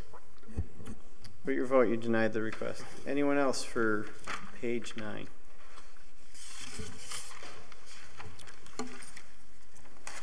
If not, off to page 10, Computer System Administration. Councilor Bacon. I would like to propose a cut to object code 53010, which is our computer consulting services, and I'd like to propose a cut of $20,000. I'm not saying that it will not necessarily be needed, but we have a number of intermunicipal agreements, and we have a number of the quasi-municipal organizations that donate thousands of dollars to other events. And so I think given the economic situation that we're in, if they have the ability to give some room on this contract, this would be the year. So motion is to cut $20,000 from 53010. Second. It was seconded. For the reasons stated, anyone else? Councilor McGivern. President, I would speak against that cut. I think the gas and electric is the company that we deal with. I know it's a quasi-municipal company itself and does a tremendous amount of good corporate things for the city of Holyoke. But at the same time, the gas and electric is supported by its ratepayers. And frankly, to say that a service that the city needs that would be much more expensive if we contracted with someone else, that the ratepayers should take a hit, is the same thing as saying the sewer ratepayers should take a hit and that property taxes should be used. It's a little reverse, but I think the gas and electric service is second to none. The IT services, work closely. They keep 2 people in this building at all times, and they do something that we could not afford with another contract. And I don't think it's fair to say that the ratepayers of the gas and electric should subsidize this for the city of Holyoke. Anyone else? If not, the clerk will call a roll. Once again, 53010, 20,000 is the request. Valentine? No. Anderson-Burgos? No. Bartley? No. Bresnahan? Yes. Leahy? No. LeBron Martinez? No. Lisi? No. McGee? No. McGivern? No. Roman? No. Sullivan? Yes. Tallman? No. Bacon? Yes. 3 yeas, 9 nays. For your vote, you did not approve the cut. Still on page 10. Excuse, Brenna, you I know. called out the same number that I had, 9 to 3, but that doesn't add up. It doesn't. 10 to 3. Did we skip somebody? 10 to 3. Everyone's here. No, I do have 10. Okay, thank you. My counting is off today.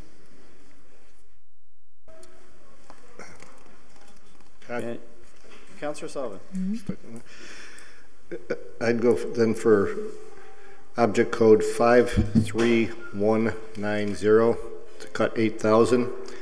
If we're spending that much in computer consulting services and it's so fine, then we shouldn't need all this training. We didn't spend any last year, $770 a year before. Seems redundant with the fine services we're getting for $180,000. So the cut is 9,000, you said? 8,000. 8,000. Okay, Second. just make sure. And it was seconded. 53190 minus 8,000. Councilor McGivern. Without the department head or without the anyone to ask questions for, I would just speak against the cut. The education and training services is made available to our department heads, our assistant department heads, and all employees.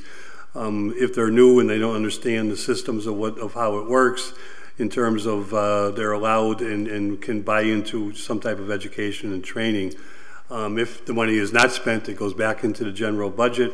The request this year was $20,000. The mayor was quick enough to make it $10,000. I think $10,000 is a fair number to go with.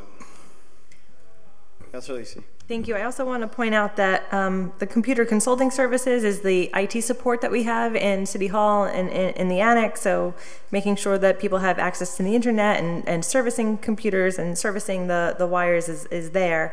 The education and training component, I think, is going to be in part some of the cybersecurity training that we've requested, and cybersecurity training and other types of training that would be made to department heads and other city departments. Anyone else?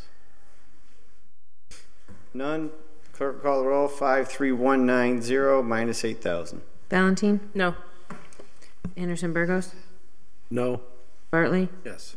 Bresnahan? Yes. Leahy? LeBron Martinez? No. Lisi? No. McGee? Yes. McGivern? No. Roman? Yes. Tallman? No. I mean Sullivan, I forgot you. There we go again. No, no. That time I didn't forget you. Make his a yes now. Yep. So Sullivan, yes? Yes. Tallman? No. Bacon? Yes. Councilor Leahy.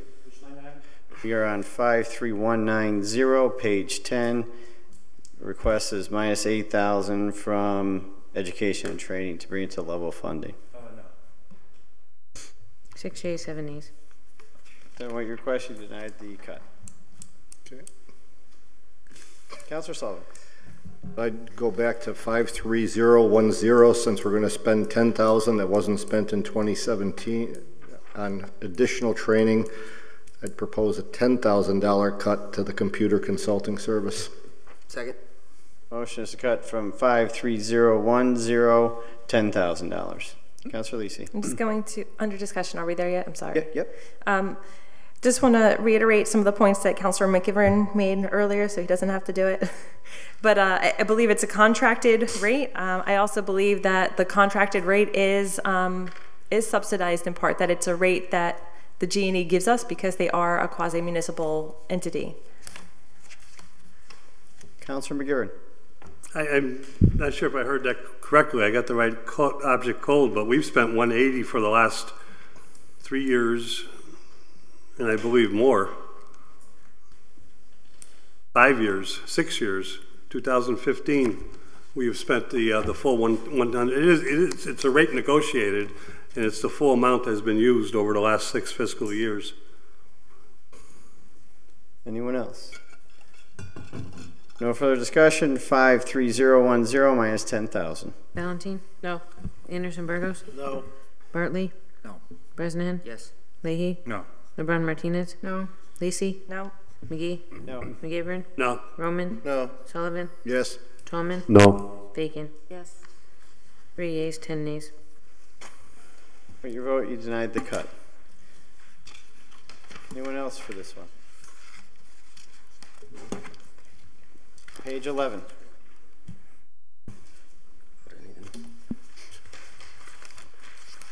Office of the Administrative Assistant to the City Council.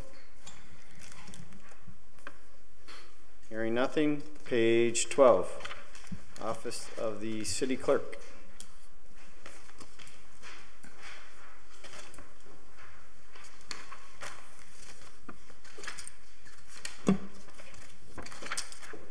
Hearing none. Page 13 is continuation. Page 14. Office of Register of Voters.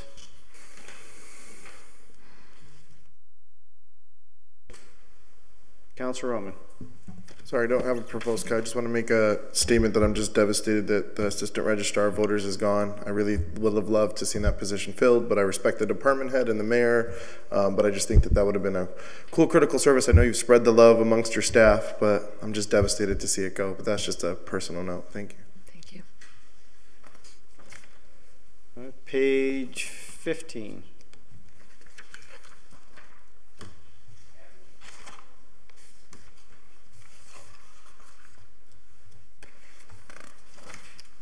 Hearing nothing. Page 16. Just yell out if I don't see you. Page 16, Planning and Economic Development. Councilor Sullivan. Yep. Object code 51240, temp seasonal. Once again, as of May 31st, no money had been spent. They had a $3,000 budget last year. Proposed cutting at $3,000. Second. 51240. Request is 3,000. It was seconded under discussion. Councilor McGivern. I actually marked that the department head said that was okay to cut. Yeah. Correct. It was late in the evening when he came in. You held him till last, almost. Did I? Yes. Just about. He's not a rookie either. I apologize. I blame Peter. I'll take the blame. What's the amount for this? Those of us that were object still code? here, Peter. I showed up anyway. The 3,000 was the one that temp got cut. seasonal was 51240 minus 3,000, and the department head did request that, saying that the odds are likely that they're not going to use it.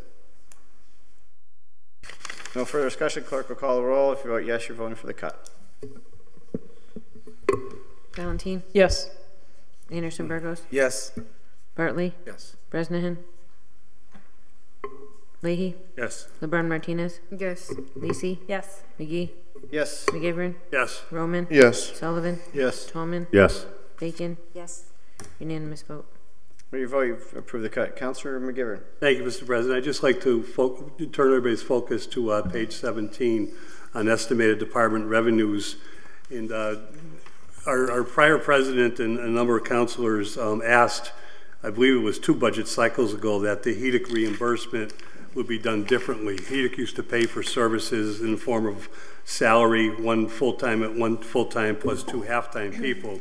But rather than do it that way to help out the city council with the budget review process, HEDIC now puts the amount that would equal those amounts of services used for HEDIC, which is not the full department, into a 1 line item, which is 46% of the budget. $98,000 comes from HEDIC revenue to help offset this budget and to pay for, although it's not all fair to HEDIC, HEDIC does it openly, knowing that this is an important department to economic development and the planning of the city. So $98,000 of this budget is paid for by HEDIC. Councilor Sullivan. We're still on 16. Joe is just giving a point on 17. Okay. So, item code 53010. That's other contracted services. Proposed cutting at $4,000 for level spending. Also, it's a line item where everything was transferred out. I've got that wrong, but it's a line below it. But yeah, level funding. There as well. So it's 53010 minus 4,000. Clerk will call the roll. Valentine? No. Anderson-Burgos? No. Bartley? Yes. Bresnahan? Yes. Leahy? Yes. LeBron Martinez? No. Lisi? Yes. McGee? Yes. McGivern? No. Roman? No. Sullivan? Yes. Tolman? No. Bacon? Yes. 7 yeas, 6 nays. We vote you pass the 4,000. Anyone else?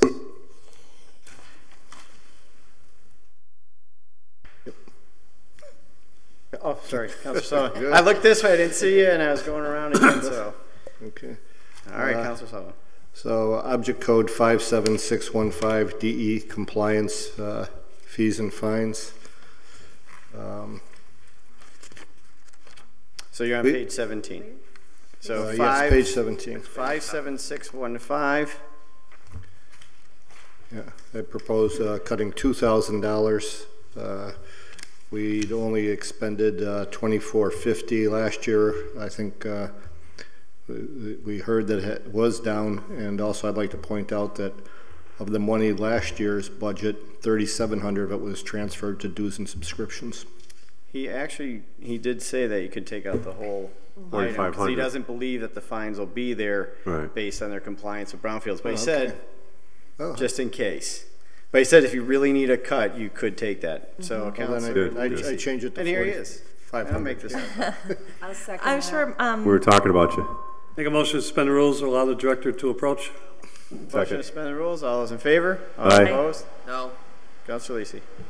I mean, I'm sure that the department head can speak for it himself, but the way that I remember him speaking about it, he was talking about you can gamble and cut that line item and risk the chance that we won't have the fines levied onto us. But if they do come for us, then we're going to have an empty line item, and then we have to figure out where to get the money from. So, I mean, the department head's here. I'm sure he could speak to it better.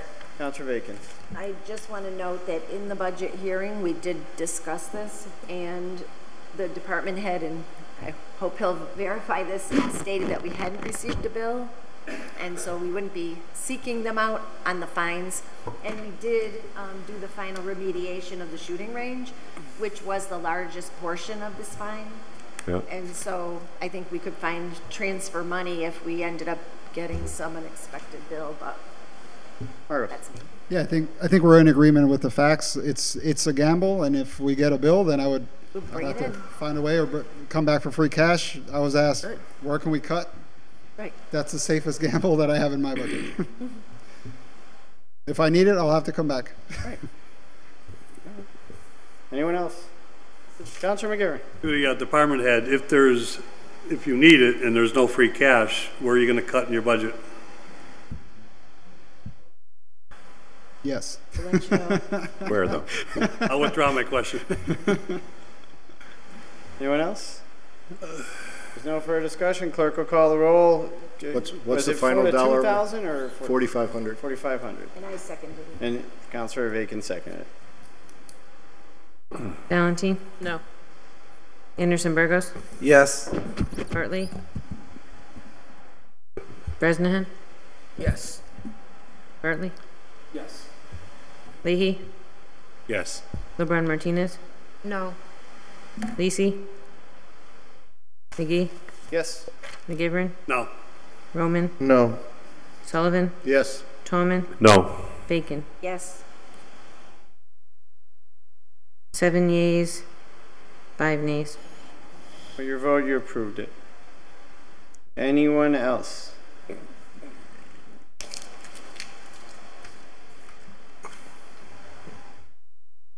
I just want to, Councilor? yeah, just a question. And that last vote, what was it, 7 to 5? Yeah. We had 2 people missing or no? Oh, he did? Oh, just one? Okay. All right. So it's approved then? Yep. Okay.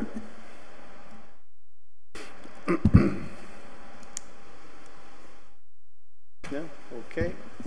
16, 17, on to 18.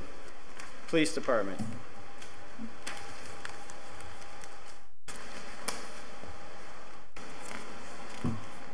Councilor Sullivan. Okay, line item 51103. We have a captain being promoted to chief. Be a good time to leave that vacant and eliminate funding for one captain's position. Propose 102,000. Motion is to cut 51103 by 102,000. Second. And it was seconded. Any further discussion? Councilor McGivern.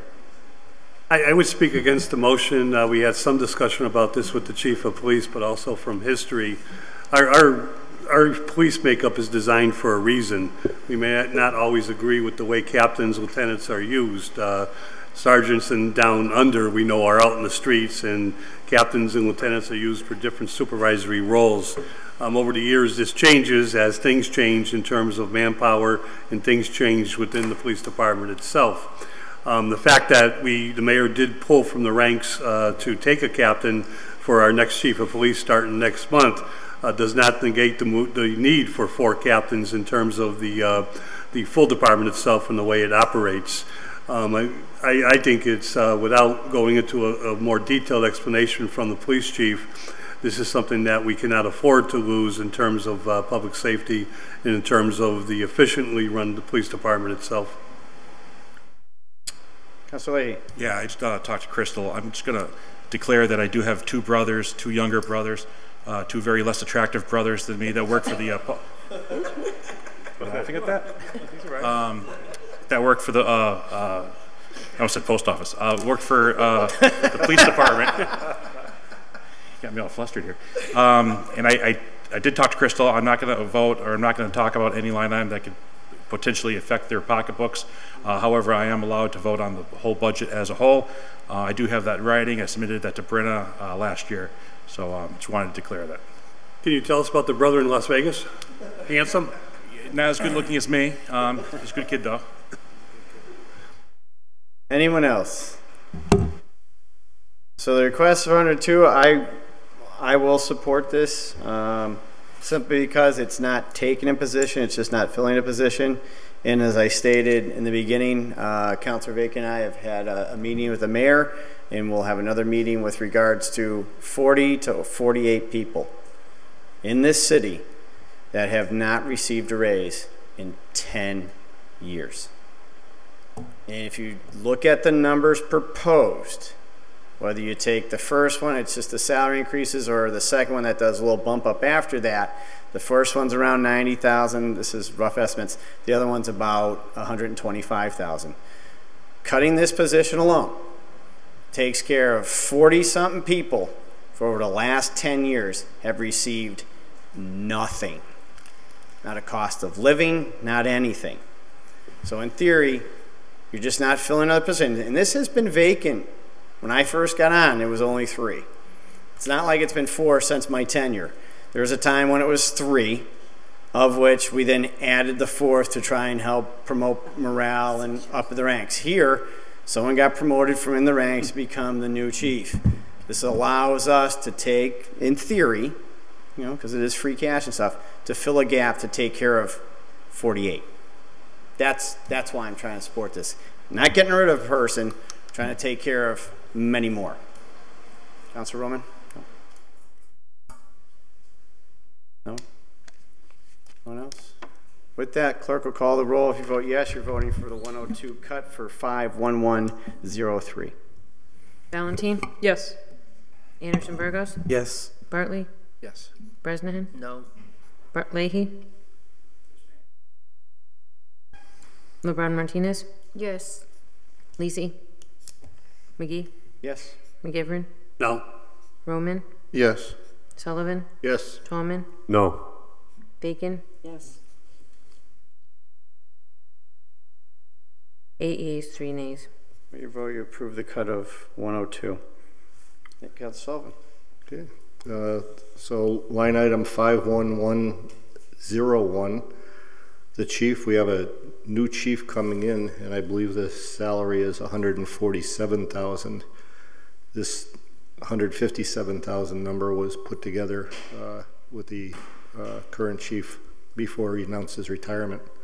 So I would propose a $8,000 cut there, and the reason for 8 and not 10 is, in addition to the salary, there's also for the chief a clothing allowance of $2,500. All right, so the motion and seconded cut 51101, the chief, in order to allocate towards the correct contract. Councilor McGivern.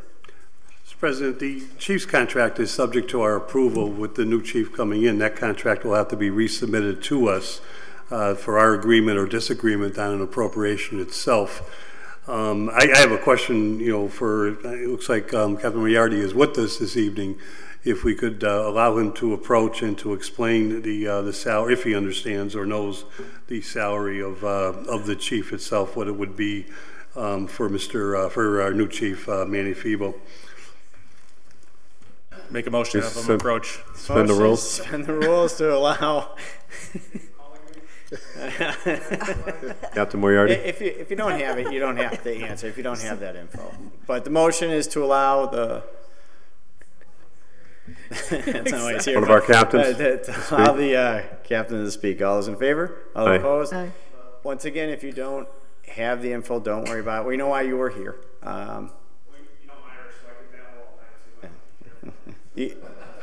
That's true. Very true. Front center. Is he drinking? Good evening. Good evening. Karaoke. Here till This is an open mic. I'm here till Thursday. What was the question again? I don't think I'll have the information. The the motion currently is to cut the chief's salary, which is listed at $157,564, but due to the information that the councilor provides, that the contract for the new chief coming in would be $8,000 less than that, and that's why for the cut. I have no information on that whatsoever. As far as I understand, that's pertained to each individual's contract, and I think that's just between them. Oh, the mayor's here. And that guy. Suspend the rules, have the mayor. Oh, it was already under suspension, so the mayor, auditor, and legal, so. Mayor's here. Good luck. Thanks for trying, Captain. Yeah. So all of the contract negotiations with Captain Febo just wrapped up in the last few days, and so it was timely. Councilor Sullivan just happened to call. I wanted to be completely honest with him when he asked me the question, hey, we have 157 budgeted in here. Do you know what the salary is going to be for Captain Febo? And so I just said, yes, it's going to be 147 over the next 3 years. And so that's where I think Councilor Sullivan's motion is coming. I did say, of course, I'd prefer it to stay in there because we could transfer that into the overtime line, but I would also understand if the cut was considered. And I will send a PDF of the contract to the council in the coming days. Thank you. Is that 147 even? Yes. But the request is for 8 to leave a clothing allowance. That was the information provided. Anyone else? With that, the clerk will call the roll. The request is 51101 minus 8,000.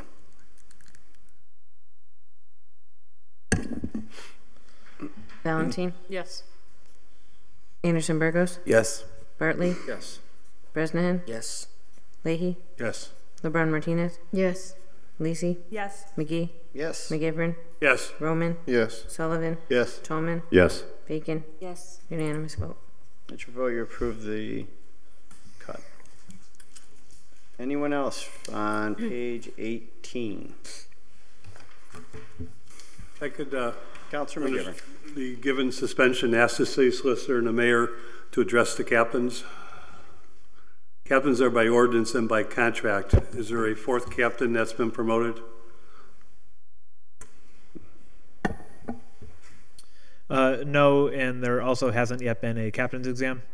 I think what I said in my budget hearing was my concern about cutting the captain's salary was, number one, it takes flexibility away from the administration if we decide to fill the fourth spot and ask civil service to do a captain's exam. And number two, you notice in the regular overtime account, last year I budgeted at $450. This year I budgeted at $300 with the understanding that we could use any unexpended money for the fourth captain. In the time we call for the captain's exam would probably be at least 6 months, and so there'd be at least 6 to 8 months of vacant captain position in the department that we could then transfer into overtime to balance it out. But given that Captain Febo is still a captain through July 20th, we may have to do a transfer unless the cut is reduced to make sure we can at least pay Manny his captain's salary for 3 weeks into July. But the hope was that it wouldn't be cut so that could then be transferred into overtime to mitigate the cut I already made to the overtime account. Thank you, Mayor. All right, any other cuts to page 18? Councilor Bacon. Thank you, Mr. President. On object code 51920, when we talked about the budget side of the Quinn bill, it came to light that there's estimated to be 8 retirees from the police department, and that they were still calculated into the Quinn bill. So I'm not sure how much exactly that translates into, but I would think it would be in the neighborhood of 35 to 40,000 if they're off of that Quinn benefit. So I would make a motion to reduce that line just to cover the people that are eligible for it by 35,000. So motion is to cut 15920 by 35,000. Or a second? Second. It was seconded. Councilor told the reason why. Any further discussion? Councilor McGivern. The chief was very informative about this line item and about the education plan line item itself, which is the new version of the Quinn bill, which is much more favorable to the city. There are 21 officers who are under the education plan under the new contract, and there are 62 officers currently under the education plan, the Quinn bill itself. The chief was aware of the pending retirements. He has calculated into the Quinn bill what it takes for not just the officers that are going to retire, but the fact that we're in the final year of a contract with the police, and they will be receiving, I believe, 1 if not 2 increases during this fiscal year, similar to what the fireman's contract was, but these increases would take place. One of them will be in January 1st, and I believe the second one is coming up very, very closely prior to the end of the fiscal year. So unless I hear different, the chief addressed the amount of money which is in the best plan equal to what the 62 officers are going to need, including the retirements that are pending. Anyone else? No further discussion. The clerk will call the roll. You're voting to vote 15920, 35,000. Valentine? Yes. Anderson-Burgos? Yes. Bartley? Yes. Bresnahan? Nope. Leahy? LeBron Martinez? Yes. Lisi? No. McGee? Yes. McGivern? No. Roman? No. Sullivan? Yes. Tolman? No. Bacon? Yes. 7 yeas, 5 nays.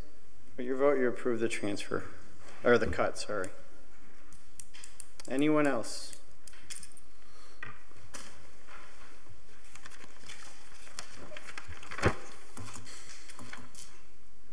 Hearing none, I will move on to 19.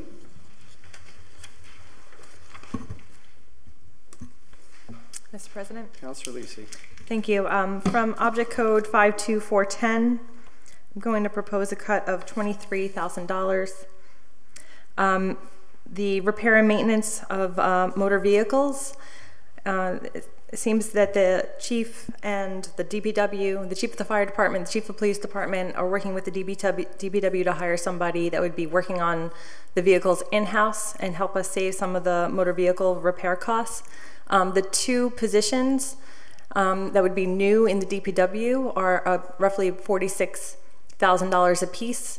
I don't expect us to hire them both at the same time, but I would like to be able to borrow from each of the repair and maintenance of motor vehicles in each of those departments to at least fund one position.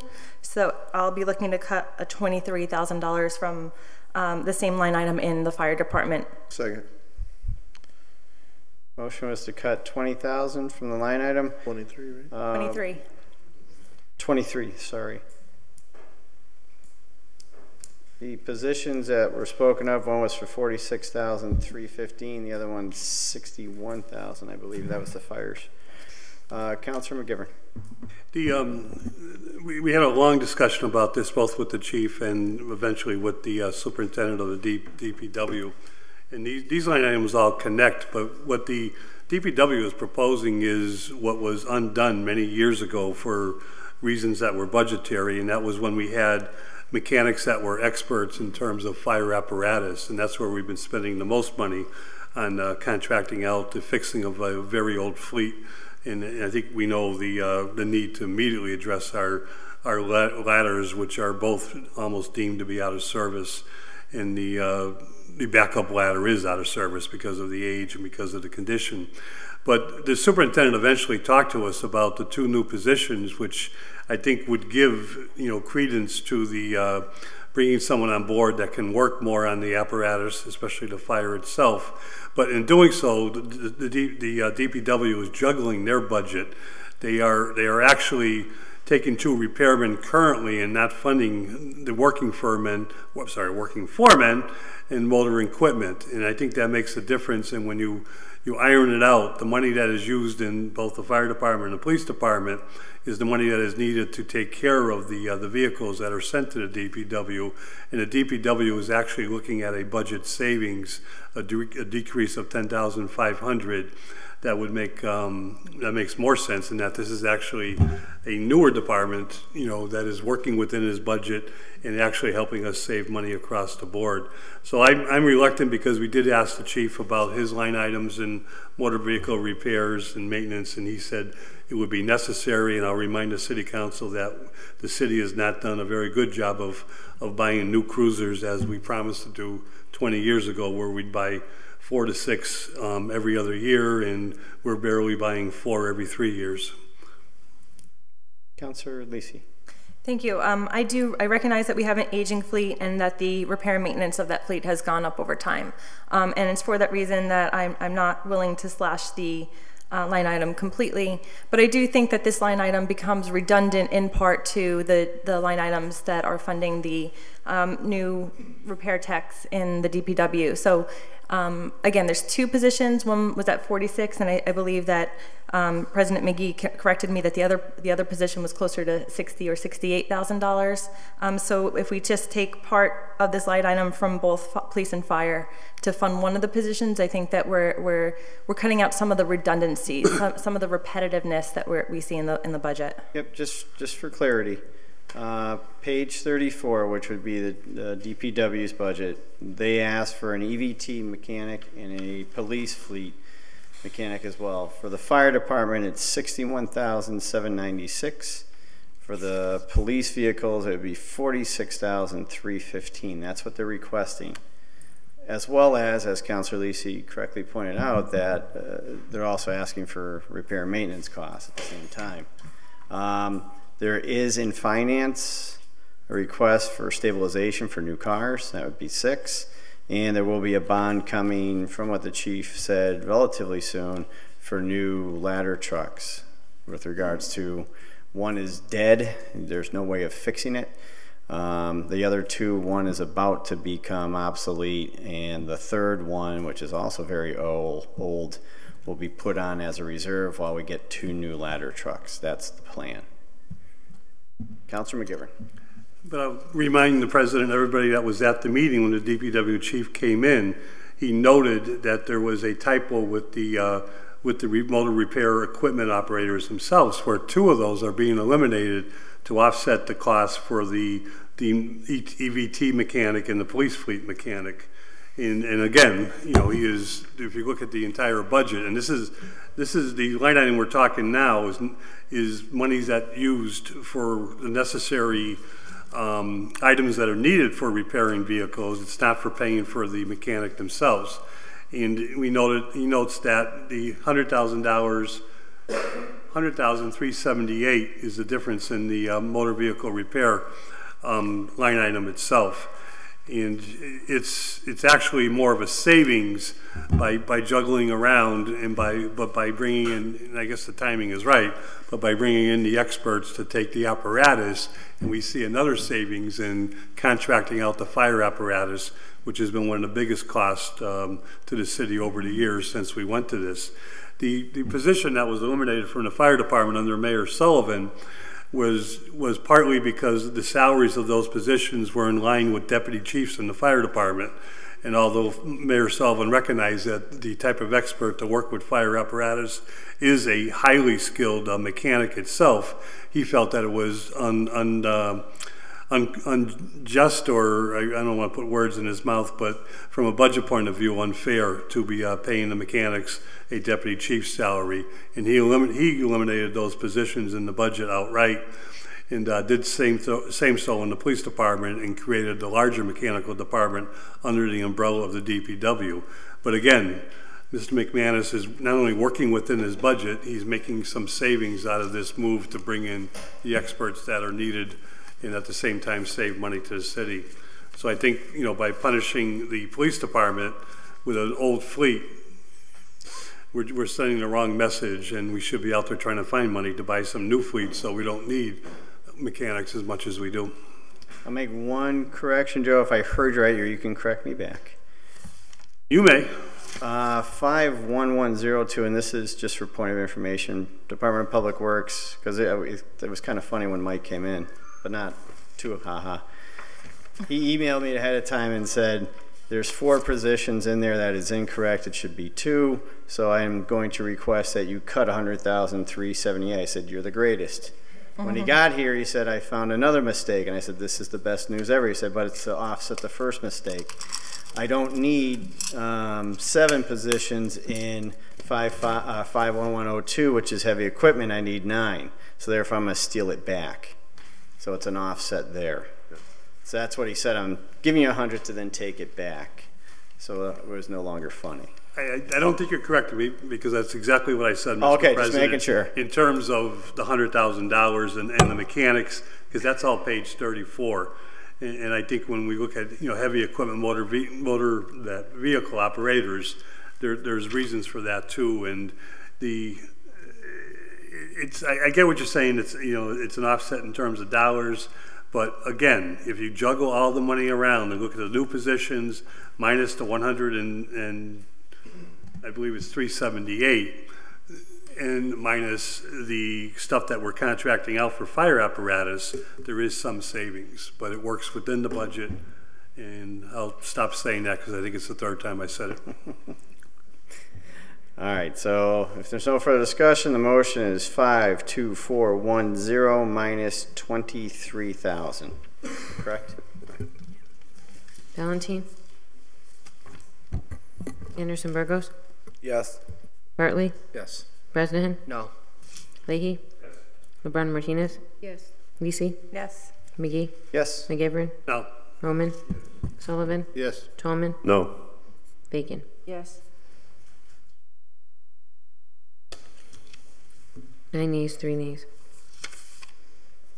With your vote, you approved it. Anything else? Yep. Oh, Councilor Sullivan. Line item 51302, hazmat overtime. So back on page 18, you mean? Back to 18. I believe it's page 20. Page 20? Oh, we haven't gotten there just yet. Hold on. We're on 19. If there's anyone else on 19? 19. All right, so now, page 20. And you're saying 51910? Sorry. 51910? Hazmat team standby? Is that what you're saying, or no? No, the overtime, I think he was saying 51302. 1302, correct. Yep, 51302. Yep. What is the request?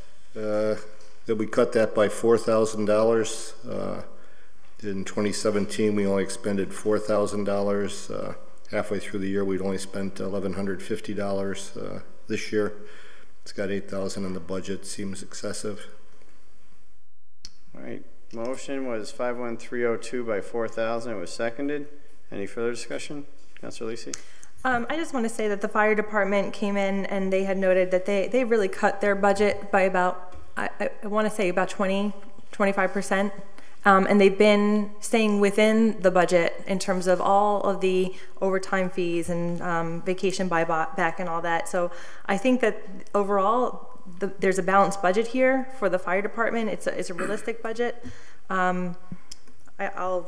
I will be making the same $23,000 cut on the next page because I do see a redundancy there. But overall, I think that this budget is pretty static and it's very real in terms of the numbers. I did speak with the chief today just to point something out. Of all the departments, and I'm not picking on departments, please don't take it that way, but of all the departments, this department cut the budget by $1 million. And they have been within that and have stayed on that, and we have not seen the chief other than for a request of moving money from $10,000 over to another line item, which was repairs. But other than that, they have, as Councilor Lisi has correctly pointed out, stayed within whatever they ask, and they don't come back, which is not a good thing. We like to see them, but that is the reality. They've cut it by $1 million. All right, with that, the clerk call the roll. 51302, $4,000. Valentine? Anderson-Burgos? Yes. Bartley? No. Bresnahan? No. Leahy? No. Brown Martinez? I'm sorry, when we're voting yes is to cut? To cut, yep, to cut 4,000. Okay. Cut. Cannot add, just to be clear, yeah. Okay, yes. 4,000, right? Yep. Okay, yep. Councilor Anderson-Burgos wants to switch his vote. No. So. No, he doesn't want to switch his vote. Yeah, he just told me he did. Oh, I got the look. All right. Lisi? No. McGee? No. McGivern? No. Roman? No. Sullivan? Yes. Tallman? No. Bacon? No. 10 yeas, 2 nays. 2 yeas, 10 nays. Okay. With your vote, the request didn't pass. The cut didn't go through. Anyone else on this page? That's 20. Councilor Bacon. Object code 51101. 51101. To reduce that by 5,730, which would result in a 3% raise from the 109 that was budgeted last year. So motion is cut 51101 by $5,730. Is there a second? Fails for lack of a second. Second. Oh, there's a second. So it is to cut the salary by that amount. There's no further discussion. The clerk will call the roll. Anderson-Burgos? No. Bartley? Yes. Bresnahan? No. Leahy? No. LeBron Martinez? No. Lisi? No. McGee? No. McGivern? No. Roman? No. Sullivan? Nope. Tallman? No. Bacon? Yes. 2 yeas, 10 nays. No, 9. We're missing Valentin. Oh, yeah. And I think that the previous vote is going to be 2 to 9 as well. Right. You're right, it's that. Sorry, Brenna. Okay.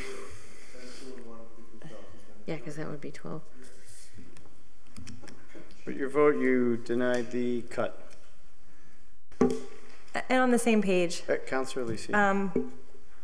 It's object code 52410. For the repair and maintenance of motor vehicles, I'm proposing a cut of $23,000. Second. So the code is 52410, 23,000. For the reasons stated, it was seconded. Under discussion, anyone else? Councilor McGivern. This is the line item I'll just quickly reference as the item that is used for a very aging fleet when it comes to fire apparatus. And this is something when, you know, something does have to be contracted out or something has to be bought in terms of parts that are far different than just a motor vehicle or a police cruiser or a DPW motor vehicle on the road. This is an item that is needed by the fire department. This was not discussed when the chief was in front of us, and this is an item that we've been paying for in-house, you know, whenever we can do repairs to these very sophisticated apparatus. Councilor Lisi. I do want to just state, I had this in mind when the chief was before us, and so I actually asked about this line item. He said he wouldn't like to see it cut because if there is a repair that's needed before they have one of these new technicians at the DPW, then that's the line item, and he doesn't want to be without that money. So he actually said, please don't cut it. But again, I think it is redundant. And if we need to make an interdepartmental transfer because there's more money needed and we haven't hired the EVT tech in the DPW, then I think we could put the money in from there. But I think that we can go without the $23 at this time because I do see it, again, as a redundancy. Councilor Leahy. Yeah, thank you. I'm going to be voting against this. When he was in front of us, he was also saying that we, because of the aging fleet, as Councilor McGivern had said, that oftentimes we're borrowing and relying on the surrounding communities to help us if we have a big fire. You know, as you said, Councilor McGee, you know, the fire department has done a fantastic job staying within their means. I said that. I don't think that we can cut anything more from this department, so I'm going to be voting against it. Councilor Vacan, then McGivern. My only struggle with this is we have to offset the cost if we're going to add personnel, and we're looking at $100,000 in costs, and that's just direct salary. You have to add 25% for benefit costs. So if we don't cut other areas of the budget to support the positions, then I'm not going to be able to support the positions. Now we're ending up in a sort of quasi situation of cutting some of the repair budget, but maybe not the other, and then we don't have the money to fund the positions, and unless we're doing trade-offs, I'm not going to be able to support adding new positions when we're sitting here cutting positions. I'm having a problem with that, but correct. That's my correct conundrum, if you will. Councilor McGivern. Just for example, just the 3 ladder trucks that we have. One is supposed to be a backup, which we can no longer use because our backup is from 1978, and it sits there and it may look pretty as an antique, but it no longer can be brought into service. The unfortunate thing is because we have 2 ladders that are in service. One was purchased in 2000 and one was purchased in 2002. The game plan is eventually to take the 2000, you know, trade it in, take the 2002 and use that as a reserve and hopefully be able to bond for a couple new ladder trucks. But that is, in terms of even if the bond passes sometime next year, is months and maybe close to a year away from where the actual ladder trucks will come in. So this line item is to keep the ladders going. We've been borrowing a ladder truck from neighboring communities, literally, to keep a fire station open itself when one of these 2000 or 2002 trucks go down, which is quite frequently because of their age and because of their wear and tear. So I think if we can edge out this year, maybe we can look at these items as we get towards the mechanic that can be dedicated in the DPW for the purposes of fire apparatus. But again, I remind you that the proposal in the DPW budget is not adding 2 mechanics. It's just realigning them in terms of their skills and in terms of how to pay them because of their skills. And that is a wash, if not a savings, when in that particular part of the DPW budget itself. And the typo is the 4 repair operators are not, there's only supposed to be 2. Anyone else? No further discussion. The clerk call roll. If you vote yes, you're voting for the cut of $23,000. Valentine? No. Anderson-Burgos? No. Bartley? Yes. Bresnahan? No. Leahy? No. LeBrun Martinez? No. Lisi? Yes. McGee? Yes. McGivern? No. Roman? Yes. Sullivan? Yes. Toman? No. Bacon? No. I'd like to motion to reconsider our actions. Second. Motion is to reconsider with regards to 52410, $23,000.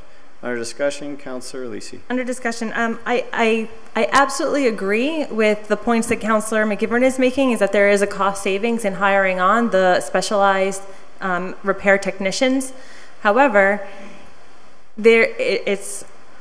we can't be creating a new position and funding it while also saying that we're going to be paying for the aging fleet. So if we're doing one thing, then we have some flexibility and the ability to borrow some money from this repair and maintenance line item for the moment in order to fund the new position. And if we're wrong, then we can slide it back. But I think that we will realize savings with the new technician. I'm absolutely voting for and in favor of the new specialized technicians. However, for this particular line item, I just think that this is the one area that we could cut. And I mean, I'm really only proposing those 2 budget cuts myself. I think those are the only 2 areas that that we can sustain in a real way. And I'm going to call for a vote again on that. Councilor McGivern. I'm glad Councilor Lisi agrees with me. Therefore, there's no need for reconsideration.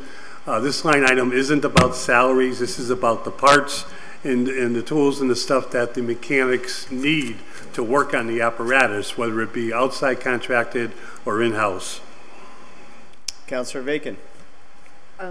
Through the president to Councilor McGivern, if he could point out the wash in the DPW budget, I'm not seeing it. Councilor McGivern.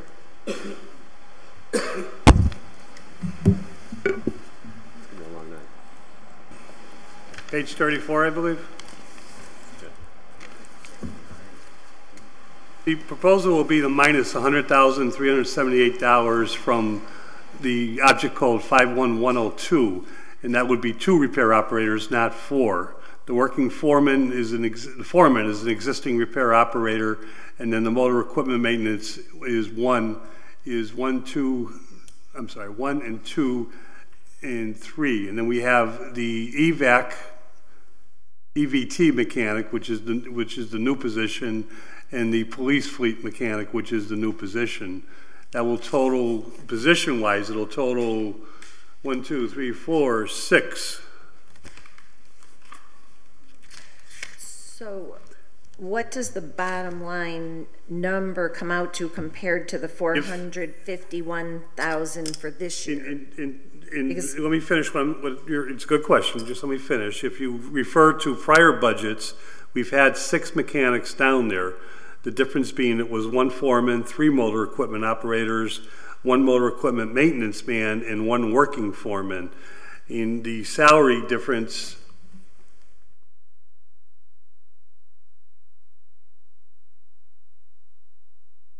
would be the difference of the decrease of 10,500 and a decrease of 18,509. These decreases are the overall decreases within the salary, according to the DPW superintendent.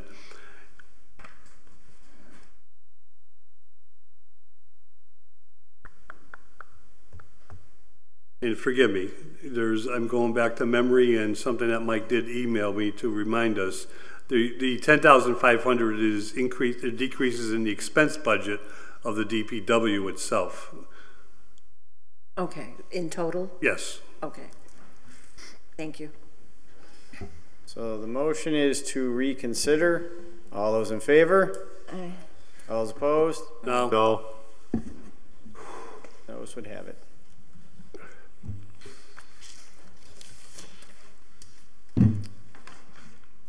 Still on 20. Anyone else? 21 is also continuation, so 22. Department of Building Codes and Inspections.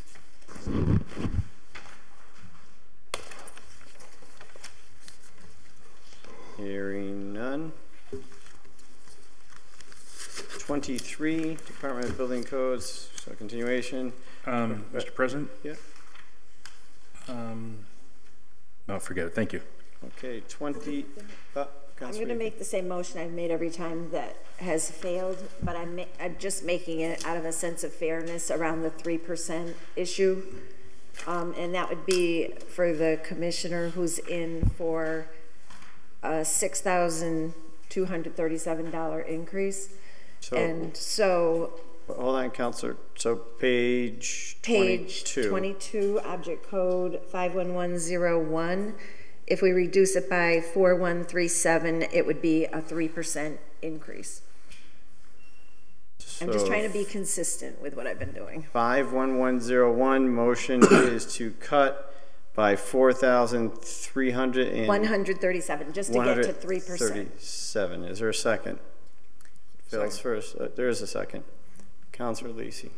It's my husband's line item, so I will be abstaining from this vote. Councilor Lisi abstain. So 51101. There is a motion to cut by $4,137 for reasons stated. Anyone else? In bargaining unit itself. During the Finance Committee, when we were discussing this a few weeks ago, we had a good conversation with Jeff Burkott, who is the current president of that association. And what we found out in the difference between some of the negotiated contracts that have been up in the air before us, a contract is subject to appropriation. But as you know, as we just went through the firefighters contract, the appropriation is the initial appropriation of the implementation of a contract. And if you look at this contract, according to what I was told during the Finance Committee meeting, and looking at the budget, that the original appropriation for the current contract for the building commissioner, and I know there's two separate issues here, the original contract goes back to 2016. That was the vote that that if you did not want the salaries to increase over the next 3 years, where you had to shoot down that appropriation to offset the increases themselves. Now, if there's a COLA increase in here, I don't recognize it, and that could be possible. But I did ask Mr. Burkott a question as to, this is one person in an association, I believe, is close to 28 people now. I'm going a little bit by memory, but of the 28 people, they're not all department heads. Some are assistant department heads. Some are other positions of higher management. That they, as a unit, agreed to this. And the reasons were given for when this was negotiated and renegotiated over the years. So I'm just pointing out that, unless someone can point out where I'm wrong, I'm going under the understanding that this is contractual and is something that's before us that we've already kind of approved with that initial vote in 2016. The actual MOU and contract that we were shown dated back to somewhere in late 2015. Calendar year. Councilor Roman. Yes, thank you. I'm going to be voting against the cut, and I applaud my colleague for being consistent in her principles across the board, but specifically for this department, similar to the same way we looked at how HEDIC contributes resources towards covering that position. I love every year, and sometimes I get it mistaken and I call it the Board of Health report, but it's really the building department, and Damien submits a really thorough report as to what revenues this department has generated for the city of Holyoke, and on average, it's about $100,000 in revenue a year that it gives back to the city. So I think if it's a $6,000 raise to make it consistent, again, to meet those contractual requirements, I think it's covered in the department's revenue that it creates and generates for the city.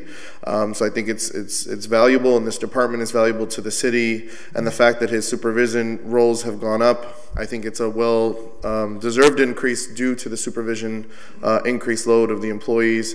So I'm really excited about this, and so I'm going to be voting against the cut. cut. I applaud my colleague for her consistency on this issue, and I would encourage my colleagues to vote against it. Thank you. Councilor Bacon. I would just note that certain people were chosen to be within this negotiating group. Other people in comparable positions are not part of the group. They are some of those people, the 40 that haven't had a raise in 10 years. So I don't think this whole situation meets the fairness test. And for somebody to be getting 6, 7, 8% raises in comparison to 0, I just think doesn't meet that test for me. Thank you. Anyone else? Clerk will call the roll. If you vote yes, you're voting for 51101 minus 4,137. Valentine? No. Anderson-Burgos? No. Bartley? Yes. Bresnahan? Leahy? No. LeBron Martinez? No. Lisi? Abstain. McGee? No. McGivern? No. Roman? No. Sonlevin? Nope. Tallman? No. Bacon? Yes. 9 yeas, 2 nays. For your vote, you did not approve the cut. Anyone else?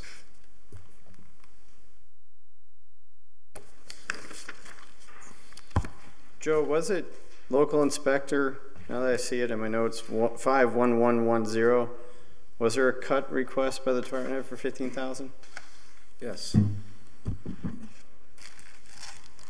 I'm sorry, I don't have it myself. 51110, which would be local inspector cut for 15,000. Councilor Bartley. I have between 12 and 13,000, Mr. President. Okay, 12 and 13. That's what the department chair said, had said. Councilor Lisi. That's incorrect. What he said is that there's a local inspector position that's being funded out of CDBG money, and that is going to limit that inspector to work in the 4 downtown quadrants. And the $12,000 to $15,000 that you're seeing in the line item would allow the city to retain a local inspector for the entire city, as opposed to being limited to the 4 downtown. So don't cut. I have a. So don't cut was his request? Yeah. Okay. Councilor Roman. No, I just want to second what Councilor Lisi is saying. I agree. I spoke with the department head because I was wondering about that too. That seemed like a small amount for a secondary staff, and it's in fact what Councilor Lisi just stated, is that position, exactly that, is covered. Anything outside of the CBDG zone that inspector is not allowed to go through, this covers to allow them to do inspections outside of that. So I applaud the councilor. That's accurate. They do not. The department head does not want us to cut this line item. Okay. Anyone else? So 22, 23, 24, 25. Councilor Roman. I just want to make another note here that again, Office of Emergency Management, I know we try to get some funding under CBDG, but I think we're at a disadvantage in the city by not having a properly fully funded. I know it's run out of the fire department. I think that's great, and I applaud the fire department for running it, but we really need a true Office of Emergency Management here in the city of Holyoke. So again, similar to how I made a comment earlier about a cut in the clerk's office, I really think that this is another area where our city needs a true emergency management office and team, because right now it's staffed and run out of the mayor's office, and while the mayor does a great job with his team, as we saw from the Main Street Day fire and multiple fires and stuff going on at once, it can get a little hectic when there's one management office that's also run out of the mayor's office. I would like to see this in the future hopefully funded. Thank you. Anyone else? 26.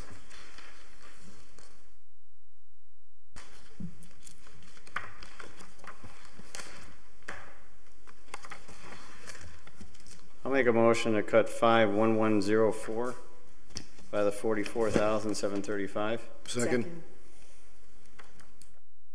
Under discussion, as we know, this position was posted for an entire year at 43,000 and didn't get one applicant.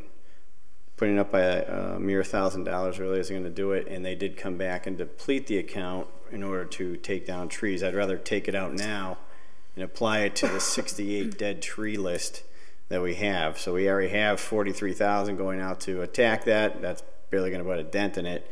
Might as well just throw the 44 at it to at least address the dangerous problem we have.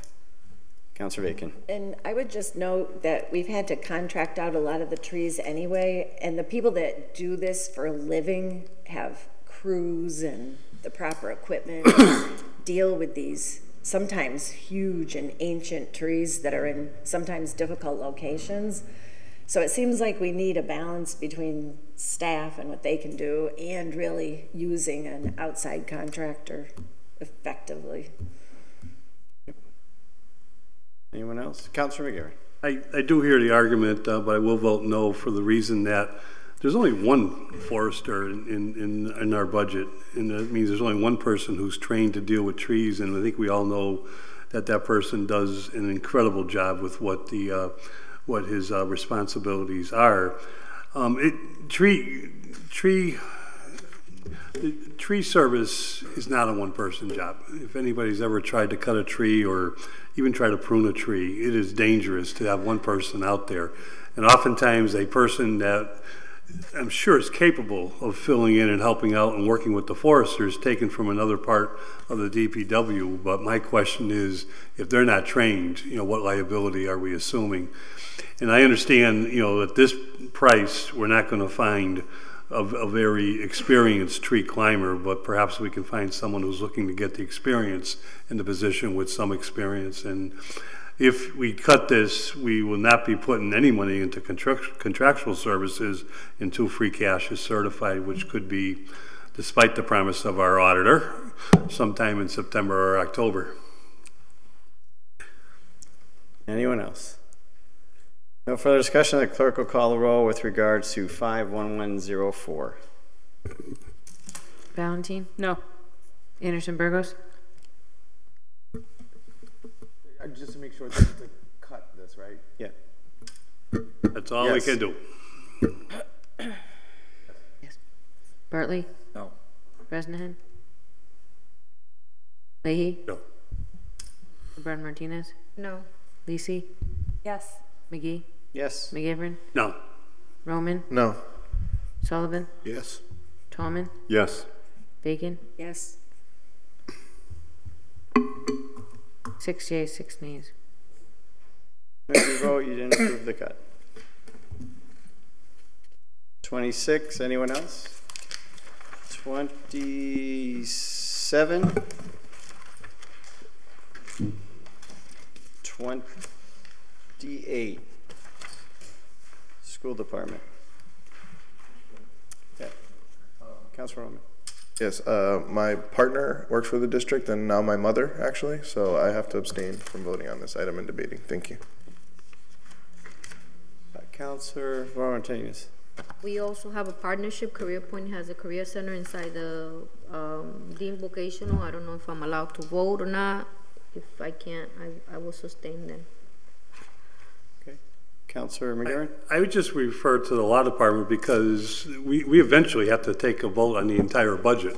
And that would include the school department, the police department budget, and things that we're doing. If there's specific, and I'm not going to pretend to be the expert legal advisor here, but I just, the vote is coming somewhere tonight or tomorrow night to vote on this entire budget, which would include this line item, which we have very little, we have no line item control over the school department. We've had a receiver and a new financial director over there that's worked close with us, but we have no line item control over this budget.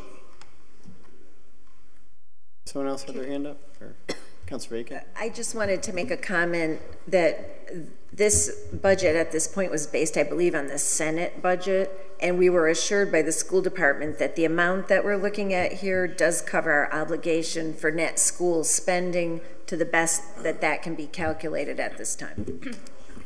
Councilor Roman. Just to clarify, similar to Councilor Leahy from the police department, I can vote on the entire budget. I've checked. It's just this specific line item piece I can't, but the overall budget I can. It's just debates, deliberations for this specific part. Yep. I have been asked to request a cut of $15,253 from 57000. which would Second. go, thank you, and under discussion, it's really for dealing with the salary increases or raises or incentives, which is a list that we did receive, I think it was today or yesterday, with regards to all the members at Suffolk Street, all the, call it home office if you want to call it, and all those raises there, just trying to keep them within the budget of not excessive raises. That's what I was asked. What? So I haven't been home yet, so we got a letter today saying that the it was an email. What? Regarding all the departments and then the increases from last year to this year. So if I have you straight, so the administration and all the people down at the Taj Mahal they're getting raises, but yet the teachers who are actually doing the work aren't getting raises? I'm just telling you the list that I got. 125,970 to 128, 132, 600 to 135, 580, 105 to 107, 363, 120 to 122, 700, 105,000 to 107, 363, 125,000 to 127, 813.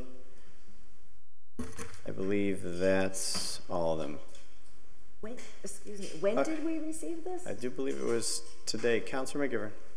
I appreciate that cut, and quite frankly, in principle, would agree with it. But without line item control, we are just cutting our net school spending in the school department receiver. The school department administration can do whatever they want in terms of cutting the money. They will not reduce the salaries of anyone. The contract for the teachers are up. I couldn't speak more. The other evening when we had the DGR committee had our state delegates in, we sent the message that we need an adjustment in Chapter 70 so that teachers can be fairly compensated, that our students are getting the education resources that are necessary for and poverty is an item that, is something that has bothered me a long time, because my message has been that there's a moral obligation of bedroom communities to take care of poverty, because Holyoke does not, and gateway communities don't create poverty, we service poverty. And just because you don't live in a gateway community doesn't mean you don't have a responsibility for the special needs that are much higher in our budgets than they are in any other budget in the bedroom communities across the Commonwealth. I didn't mean to get sidetracked, Mr. President, but if we reduce this, maybe we're sending a message, but we're not going to see those salaries reduced, and I think it's been long known, and I applaud you for pointing out what's going on Suffolk Street, because when they sit here and tell us X amount of jobs have been cut on Suffolk Street, it's true. But the people that have been brought in, the six-figure salaries are much different than the makeup of that office, in prior years when the city had to juggle. The message in the DGR committee, and I applaud Councilor Bartley and his committee, to our state delegation was pretty much simple. And I'm only going to speak for myself, but why are we in receivership when we've known Chapter 70 formula has not been fair to communities like Holyoke and New Bedford and Lawrence and Lowell?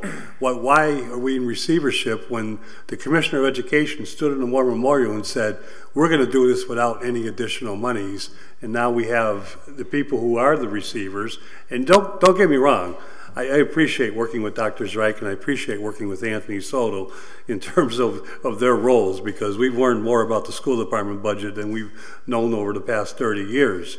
But if we're in receivership, and it's because we didn't have the resources, financial resources, to address the special education, to address English,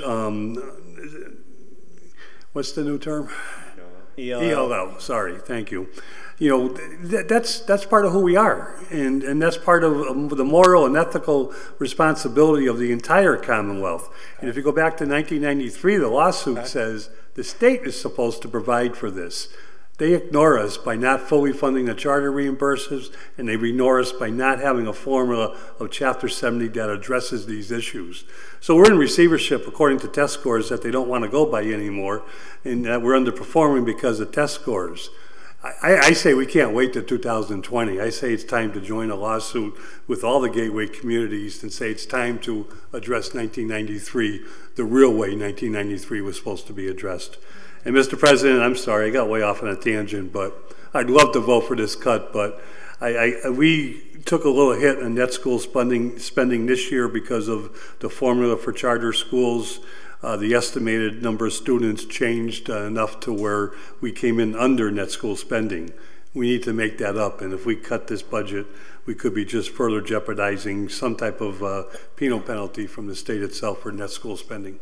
Councilor Leahy. Thank you. I think I'm going to vote for your budget cut, and the reason being is because right now the morale isn't high at the Holyoke Public Schools. We also saw, I watched it on my iPad, Pete McAndrew came down here and he's partnering with Dr. Stephen Dreich to try to keep and retain good teachers. Right now, we've lost so many different teachers because of the lack of money and also the fact that they're doing longer hours and they're expected to do more and get paid less. I think it's. I'm also. When did we get this email and who did it come from? Because I'm checking. I can't. I got it today. I think it only went to you because I can't find it either. Okay, so I got it today. So I'll correct that by sending it out to you. That's why I read it. All right, so I didn't get this email, but my good friend and Councilor Roman showed it to me, and it showed very significant raises for the administration. Well, what we can do is we can go along with your cut, and we can have the superintendent administration come in and explain why they do need these funds and where they can apply them to. It would open a dialogue. I too agree that our dialogue with the school committee and the superintendent, if you will, the receiver, has been very transparent, and I applaud Dr. Dreich, and I also applaud Anthony Soto. Two fantastic people. They're doing an excellent job, and I do think that we can apply pressure because we've already done so by, someone just asked me what the Taj Mahal was. That's a reference to my good friend and colleague that's no longer with us, Councilor Wallahan, who used to call it down there, and because of the pressure we did and have put, they have reduced their footprint at 57 Suffolk Street. So I do think that by voting for your cut, we can have a good conversation and a good dialogue. And most importantly, I'm here to support the teachers, just like I was at the War Memorial, just like I will be today. Thank you. Councilor Bacon. And I just want to briefly note an irony that 2 years ago we were almost $1 million over the net school requirement. And I'm not saying that just to meet the requirement is ideal, but nonetheless it is a minimum. And so we get no credit when we do that. And then when we were facing that we would not meet the minimum, we did have a representative from the State Department of Education let us know that if it was, say, 1 year when we were in an unusual circumstance and that happened, that there really wouldn't be negative consequences, but that if it continued, but it would seem that it would be only fair that if we exceed it, that we wouldn't be, you know, held to the exact dollar going forward. Just a point. Anyone else? Bless you. Thank you. There's no further discussion. The clerk will call the roll with regards to the $15,253.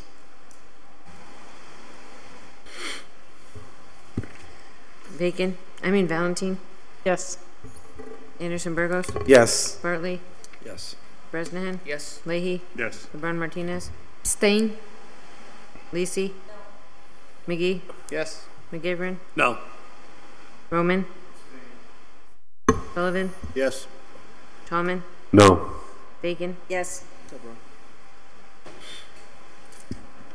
8 yeas, 3 nays, and 2 abstains. With your vote, you approve the cut. Could we get a copy of that email? Sure, I'll get it to you. Thank you. 20, unless there's nothing else on there. I'm sorry, Councilor Sullivan. Nothing. I wanted to go back to 26. 26, everyone.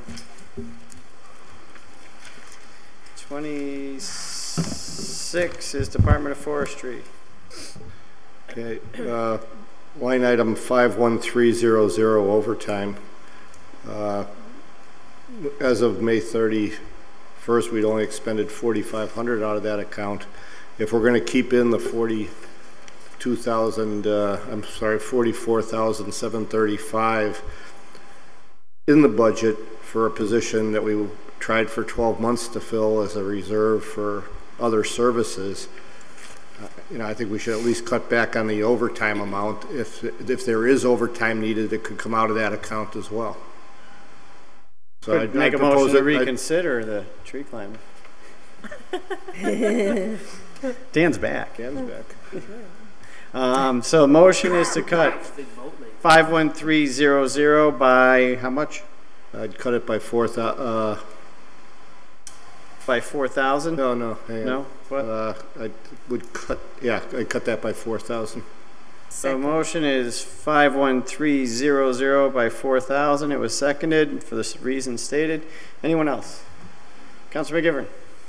We've been consistently with one person and the whatever other person in a neighborhood of $8,000, $10,000, $12,000 over the years. For the most part, my understanding of the overtime account is nothing to do with the list of trees and the amount of work, but emergency tree service. When something happens, you know, late in the day, or more important, over the weekend, where you have to bring someone in for an emergency work on a tree itself. I think that's important in terms of our constituents and the calls I get, but just my 2 cents. Anyone else? Clerk will call the roll. If you vote yes, you're voting for the cut of $4,000. Valentine? No. Anderson-Burgos? No. Bartley? Yes. Bresnan? No. Leahy? No. LeBron Martinez? No. Lisi? Yes. McGee? Yes. McGivern? No. Roman? No. Sullivan? Yes. Tallman? No. Bacon? Yes. Bless you. Bless you. 5 yeas, 8 nays.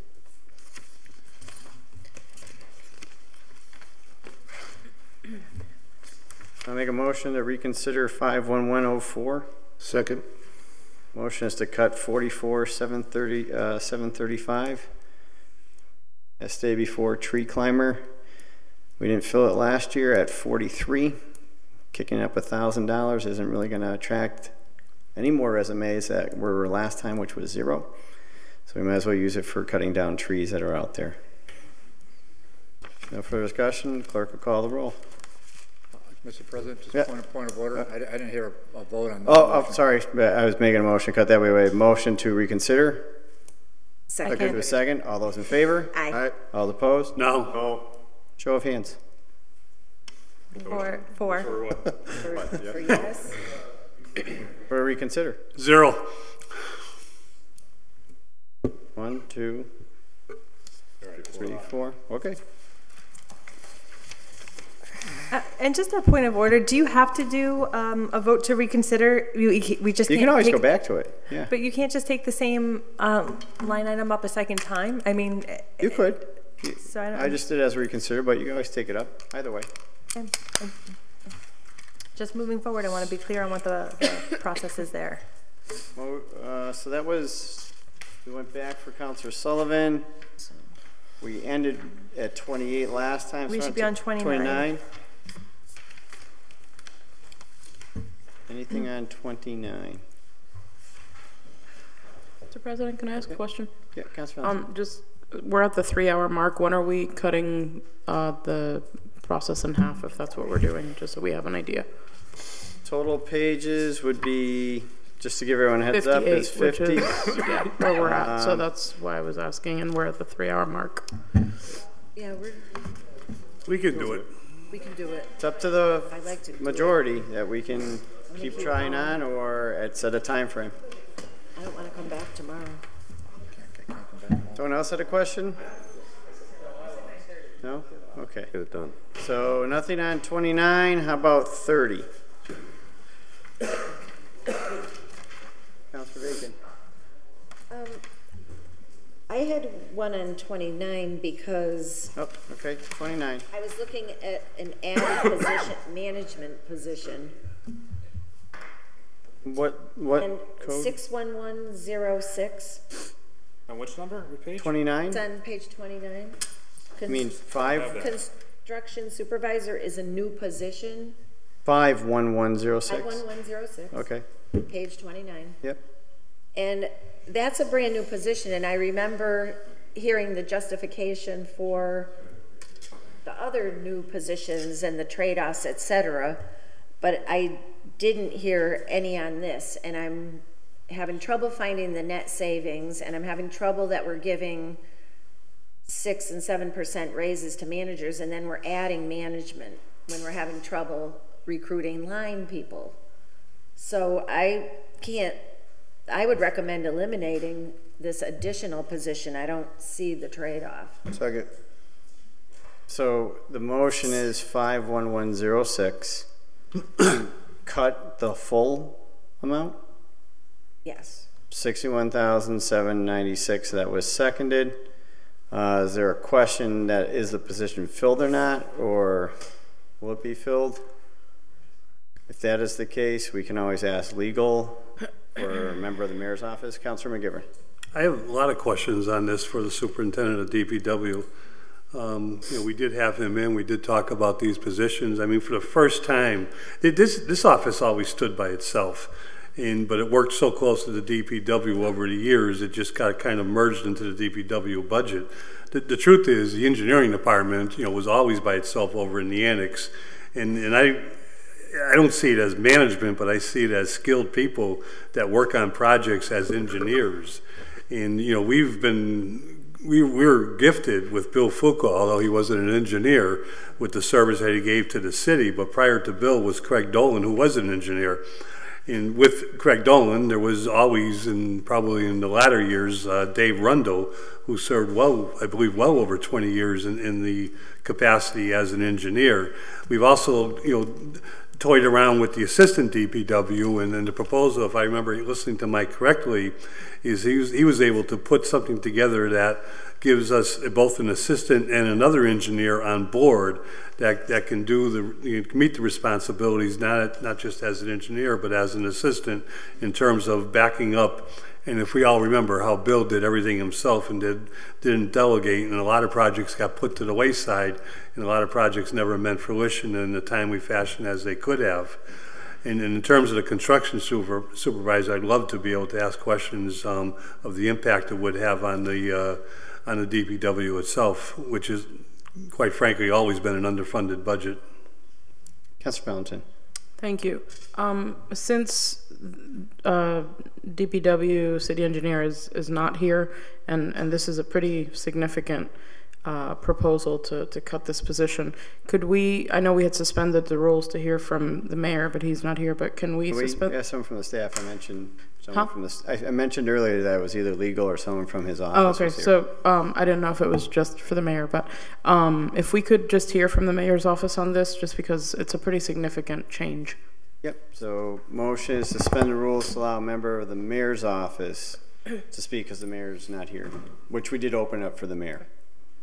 Is there a second to that? Yeah. All those in favor? Aye. Opposed? Rory? Thank you, guys.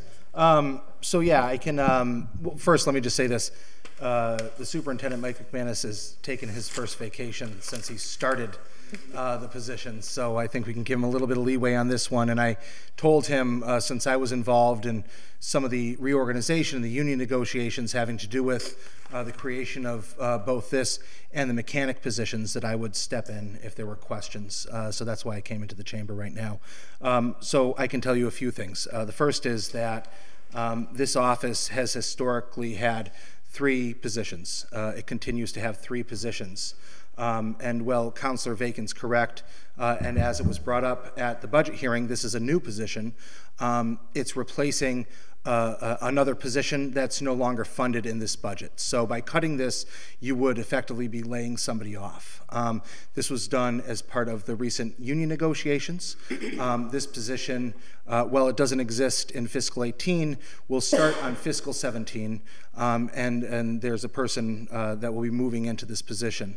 Now, ultimately, the goal here is that this will help save the city money. If you look at some of the other DPW budgets, for example, Department of Public Works City Property, when we talk about the roads, when we talk about the different types of infrastructure projects that we're looking at, you can see about $100,000 savings in there. Now, that's sprinkled throughout different lines. I'm not saying that this position is entirely going to save more than its salary, but we're going to be able to do more in-house projects, whether it's sewer drains that have sunken, where in the past we've contracted that out. We'll be able to do that ourselves. The individual who has this position right now has worked for a number of private firms, works for the city, very talented, and we'll be moving into that. So again, well, it is a new position. It's not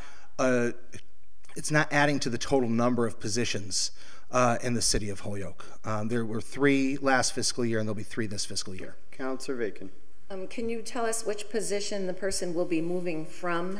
And it sounds like the person is not in this position at this time. No, as I mentioned, it was part of the union contract that was recently ratified by the council. So you're saying it would be July 1st? July 1st, yeah, they'd be moving in. So if you were to cut this right now, you essentially would be taking the total number of positions from the engineers' budget from 3 to 2. We have 3 staff in the engineers division right now, so you would effectively be laying off somebody. There's only 2 showing. Yes, I can explain that. That is because if you look at senior civil engineer, you can't see just the way these budgets are designed. You can't see what the total number was the previous fiscal year. The idea originally was that we would have 2 senior civil engineers and not have a city engineer. And as Councilor McGivern has mentioned for the first time in a very long time, although I love Bill Fuqua, he wasn't a professional engineer. Mike McManus is a professional engineer. So we thought maybe we could have some more junior folks. Unfortunately, that just didn't work out. So recently we hired, and the council approved the transfer from the senior civil engineer line to the engineer line. We hired Bob Parent, who is just an amazing addition to city staff. I would encourage every single one of the councilors to reach out to him and talk with him. Just a wealth of experience, over 35 years of private experience, ran the DPW in East Longmeadow, and actually was the interim town manager for a while. So we hired him. That was as a result of a transfer. So while you're absolutely correct, Councilor Bacon, it looks like we only had 2. The senior civil engineer there in fiscal 18 was actually 2 positions. So we've had 3 positions funded in this department. We continue to have 3 positions funded in this department. And there are 3 staff members working in this department right now. To answer your question, Councilor? I asked 2 questions. Okay. I asked who the 3 people were in the department this year, because I'm not aware that there were 3, and where the job transfer is coming from to go into this new line on 51106. Absolutely. Those are my 2 questions. Yep, absolutely. So what we've done, because we have now a full-time city engineer, we have a superintendent of public works who is also a public engineer, so we have 2 PEs working with the city. We've eliminated the position of senior civil engineer. I see that. Yep, absolutely.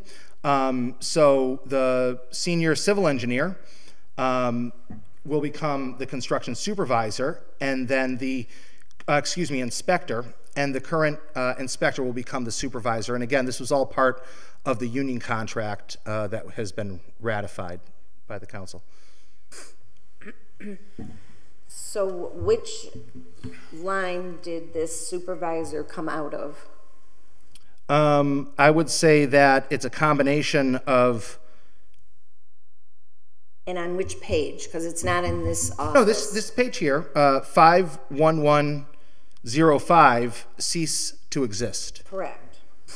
And it looked like it went up to 51101. Part of it, I can see why you think that, but that was 2 positions. Well, we know we transferred the Yep. money out of them, but our understanding was they weren't filled.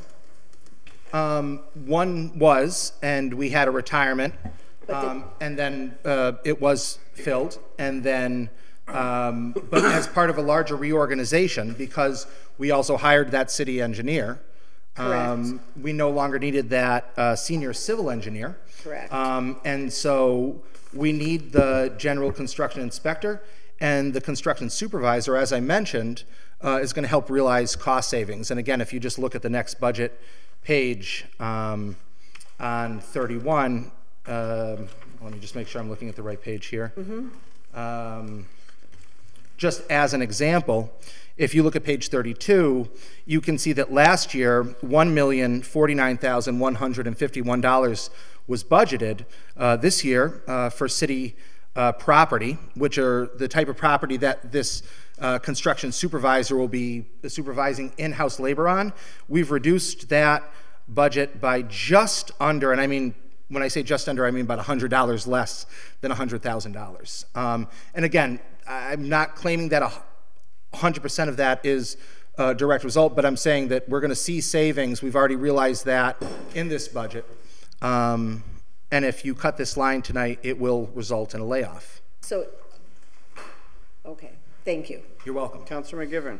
Thank you, and thank you, Rory, just with your explanation, the answer to the questions that I was going to ask.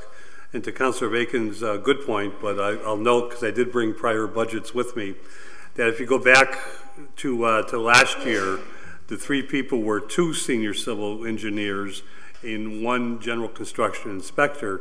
But if you go back one more year, the 3 people were the DPW assistant, which was an engineer, the general construction inspector, and 1 senior civil. And in that's fiscal year 2017. We spent $213,000, $655 on those 3. This year's budget for 3 people, it's $2,010.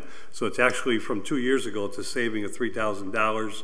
The explanation I think Rory gave speaks for itself, and I'll stand by what I said about this department. It actually always stood by itself, but the importance of engineers in this area is extremely important to a lot of things we do as a city. Thank you. Anyone else? All right, so that was 29. The motion was to cut the 61,000. It was, I don't think it was seconded anyway, so no, it's a moot point. But I appreciate the clarification, and I'll withdraw that. Okay, so motion. It's being withdrawn. Okay, so 51106 is being withdrawn.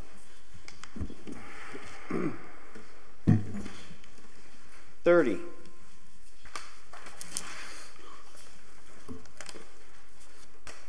$31. Oh. Yeah, line item 52300, hydrants water use. Got down $45,000 that the DPW pays to the water department for hydrant water use. I don't get the logic of that at all.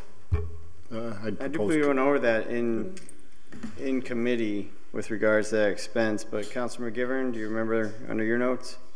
Well, I do. The logic is water distribution is not water used. Water distribution is getting water to the fire hydrants, and the water itself, has to go through a series of distribution to all of us who are users of the water department itself. The same argument that I'll make is that just like the gas and electric, the water department is based on a user fee.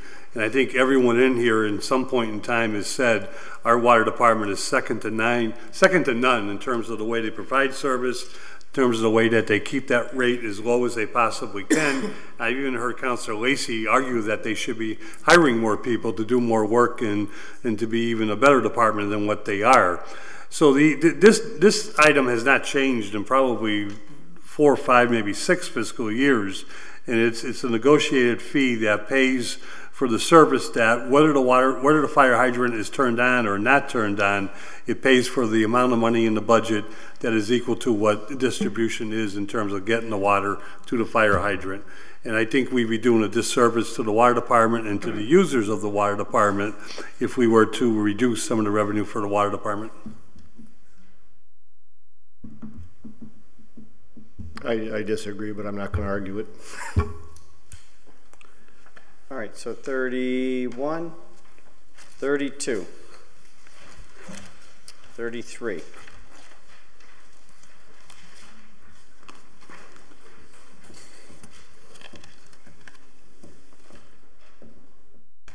One, 34.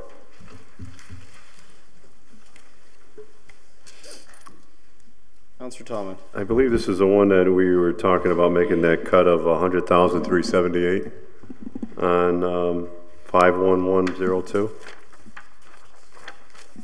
Yeah, that's where the confusion lies. I mean, you can make the cut. He said that was wrong, but he was looking to leave it. Oh, to stay that way? Okay. Because it could go to free cash and he can request it for other positions. He's going to move it from one line item to the other. But he said he was looking to move it to the next page, page 35, 51102, which it should be 9 employees and not 7. So right. he'll need 382,552. So he's looking to use the incorrect number to move over to that number. Does that make sense? So you can do that without cutting it? You have every right to cut it, and he has to come back from free cash to then put it back into the next page, which would be the heavy equipment operators. You can do it either way. So we could technically take that and just transfer it over in July. That's what he stated. Yeah, I'll take that back then. I'll take the cut back then. Okay. Anyone else? Hey, could you just repeat or give the object code for the 9? All right, so page 34 was 51102. That was put at 4. He said it was supposed to be 2. And he would have cut, this is his first email, he would have cut 100,378. When he came into the meeting, he said on page 35, 51102 is the heavy motor equipment operators. It's supposed to be 9, not 7. Therefore, he has a shortfall, and when the budget should be at 382,552, not 297,540. So, Chairman, I will make a motion to cut object code 51102.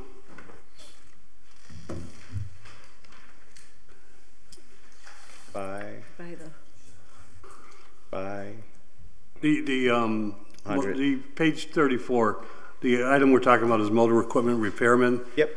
And I understand the argument. I do remember the superintendent saying that. He would still have to come back to the city council to transfer the money because it can't be done under our new ordinance without coming back to the city council. But the difference is $24,366, if according to the figures that we were given by the superintendent. So my motion this evening would be to cut 51102 by $24,000. So motion on page 34 is to cut 51102 by $24,000. Is that seconded? Second. And that was seconded. For the reasons stated, does everyone understand where we're going with this? Any questions? No? Clerk will call the roll with regards to the 24,000.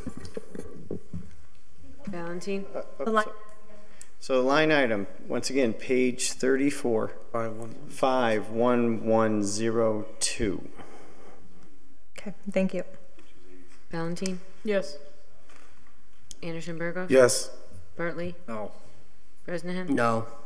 Leahy? No. LeBron Martinez? No. Lisi? Yes. McGee? Yes. McGivern? We had a motion to cut something and we got no. We're all in a state of shock, Joe. Believe me, we're all in a state of shock. Bowman? No. We better make a Sullivan? motion to recess, Councilor Valley. All in favor? Sullivan? Yes. Tallman? Yes. Bacon? Yes. 7 yeas, 6 nays. Motion passes for cutting 24,000. We couldn't let this momentous occasion pass without approving this. Anything else on 34? Seeing nothing. 35.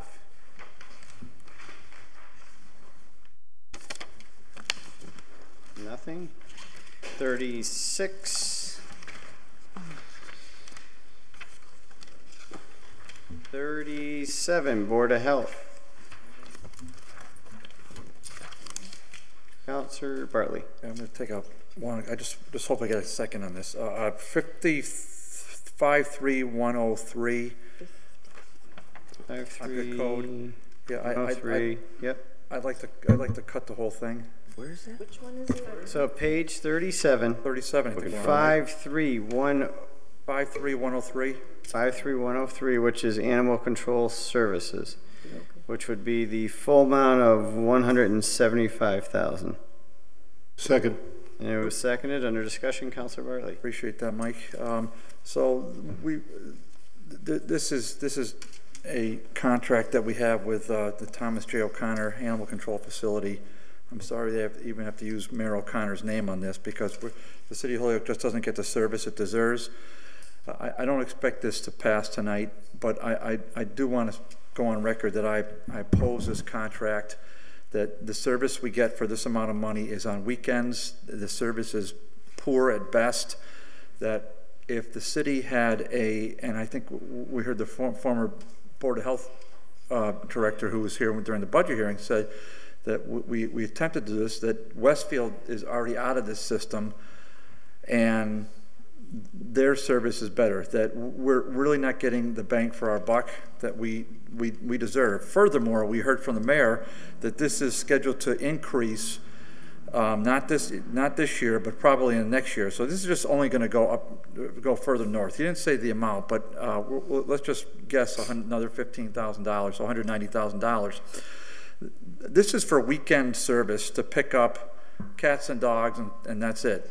There's wild animals, that doesn't happen. And the kind of service that at least my constituents get for this is negligible. Whereas if we had an on-call person,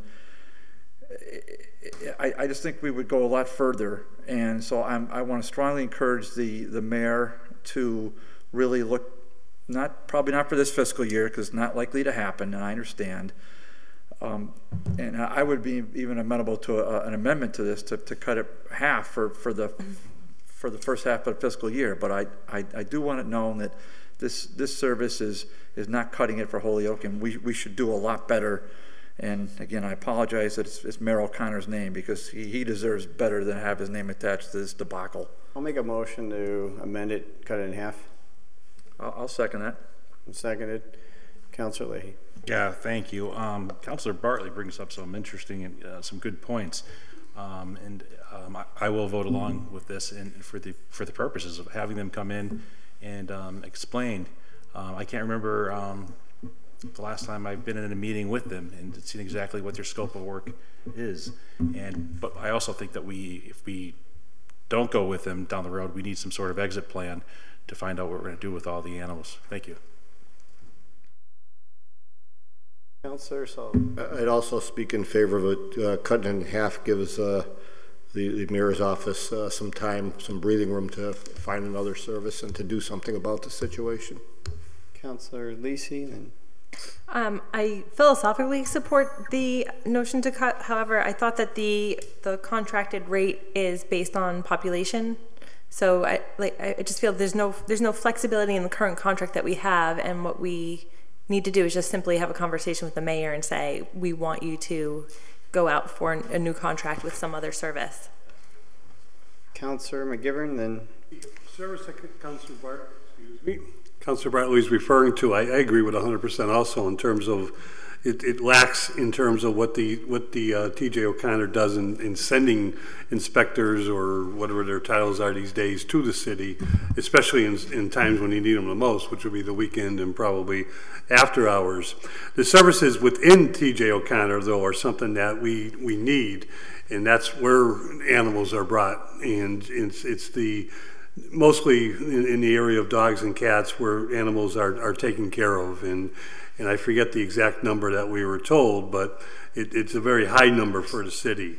And then on a monthly basis, there is a job that's performed that takes care of the carcasses and takes care of what's going on.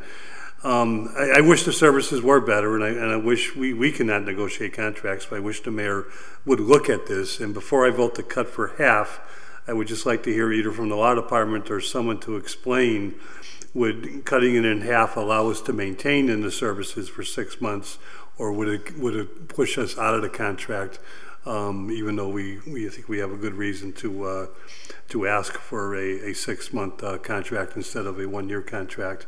And I'm not sure if the law department can answer that or if anybody can answer that here. Well, the floor was open to law department when we first started, so. I don't have information on this contract. I'd have to look into it. Thank you. Councilor Bacon. To my way of thinking, I'm not knowledgeable enough about their level of service to be able to critique it, but I'm sort of looking at it in the way that we looked at the rent payment for the school department, for the administrative offices, and we cut that budget even though there was a contract because we wanted to put pressure to look at alternatives and cost savings. So I think from that point of view, it would be a worthy thing, but I think we should also keep in mind that we probably would still be obligated to the contract to the end of the year. But I do think it might motivate us collectively in the community to look at alternatives. There's no further discussion. The clerk call roll. The amended request for 53103 was for 87,500. Valentine. Anderson-Burgos. Yes. Bartley. Yes. Bresnahan. Yes. Leahy. Yes. LeBron Martinez. Yes. Lisi. No. McGee. Yes. McGivern. No. Roman. Yes. Sullivan. Yes. Tallman. No. Bacon. Yes. 9 yeas, 3 nays. With your vote, you approve the 87,500. Anything else for this page? 38.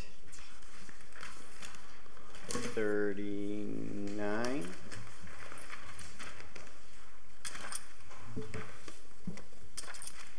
40. Office of Veteran Services.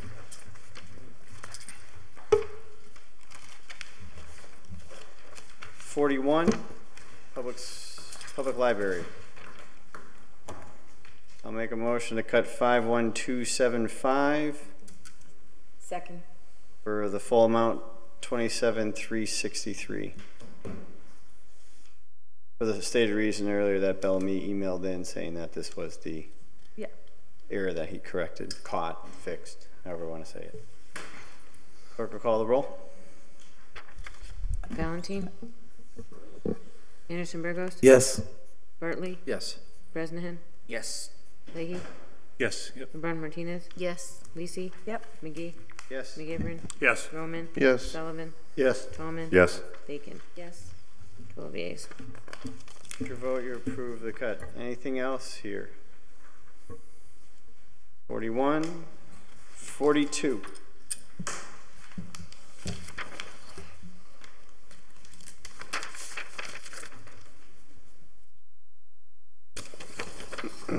Going on 42, 43.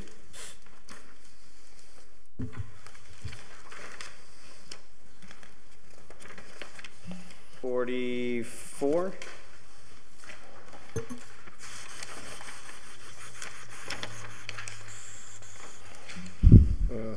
Councilor Bacon. I may have forgotten the discussion on this one, but I have circled an object code repair and maintenance. Wait.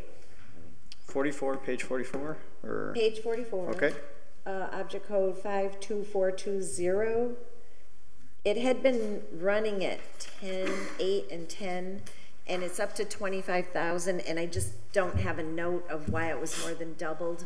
It may have been stated if somebody else remembers. Can you help me out? But I don't know if they're in here. We didn't have a discussion. I don't think they were in. They weren't in, and neither was Council on Aging. That's who I was kind of alluding to. Yeah, Council on Aging was a no-show, but I don't think this was even on the... They weren't on the,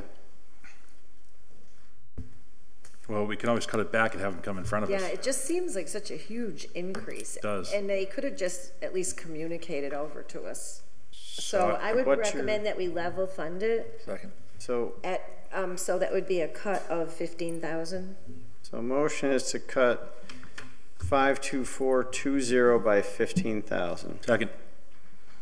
No further discussion. The clerk will call the roll.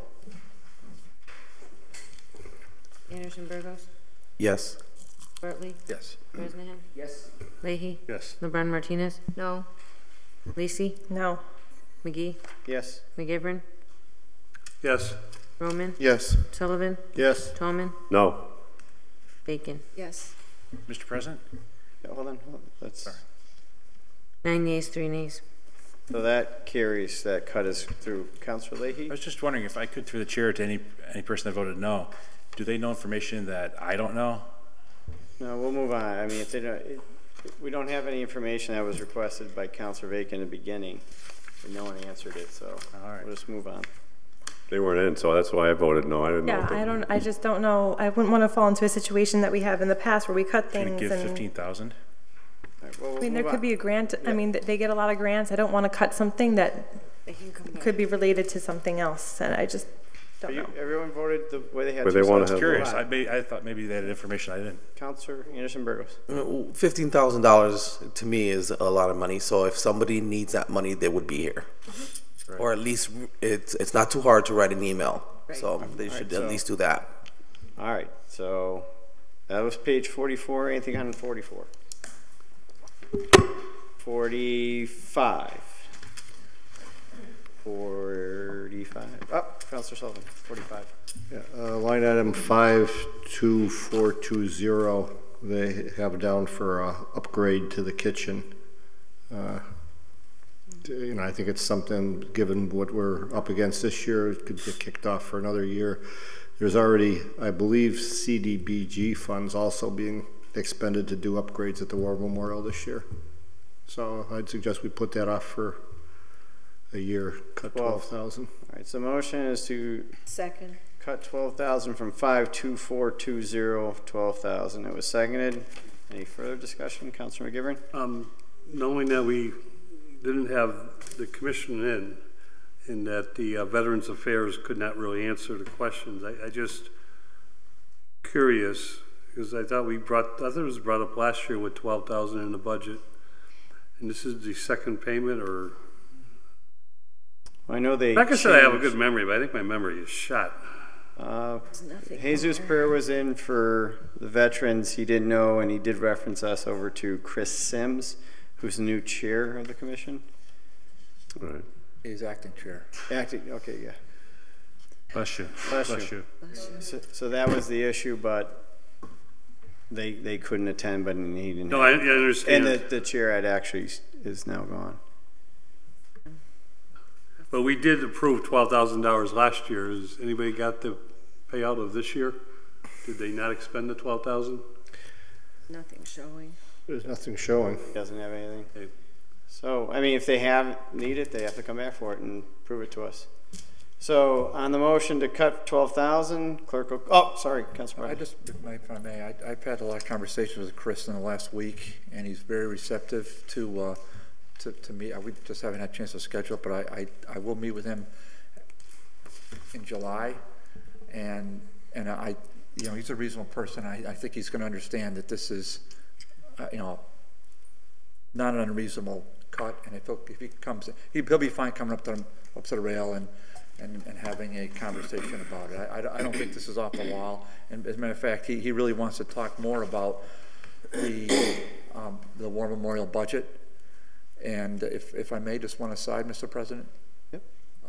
Just want to point out to the body that, especially Councilor Tallman, that we should see installation of the Medal of Honor monument coming in the next few months, and it's going to be in the corner.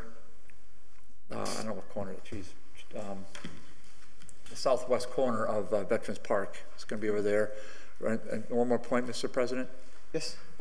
There's going to be new, after waiting 5 years, there's going to be new signs installed relative to no smoking, etc. As an ordinance we passed 5 years ago, it's going to be in both English and Spanish. So that we looked at that today, and so I just want to point out to the body that those things will be installed. So thank you. Thank you. There's no further discussion. The clerk will call the roll. Valentine? No.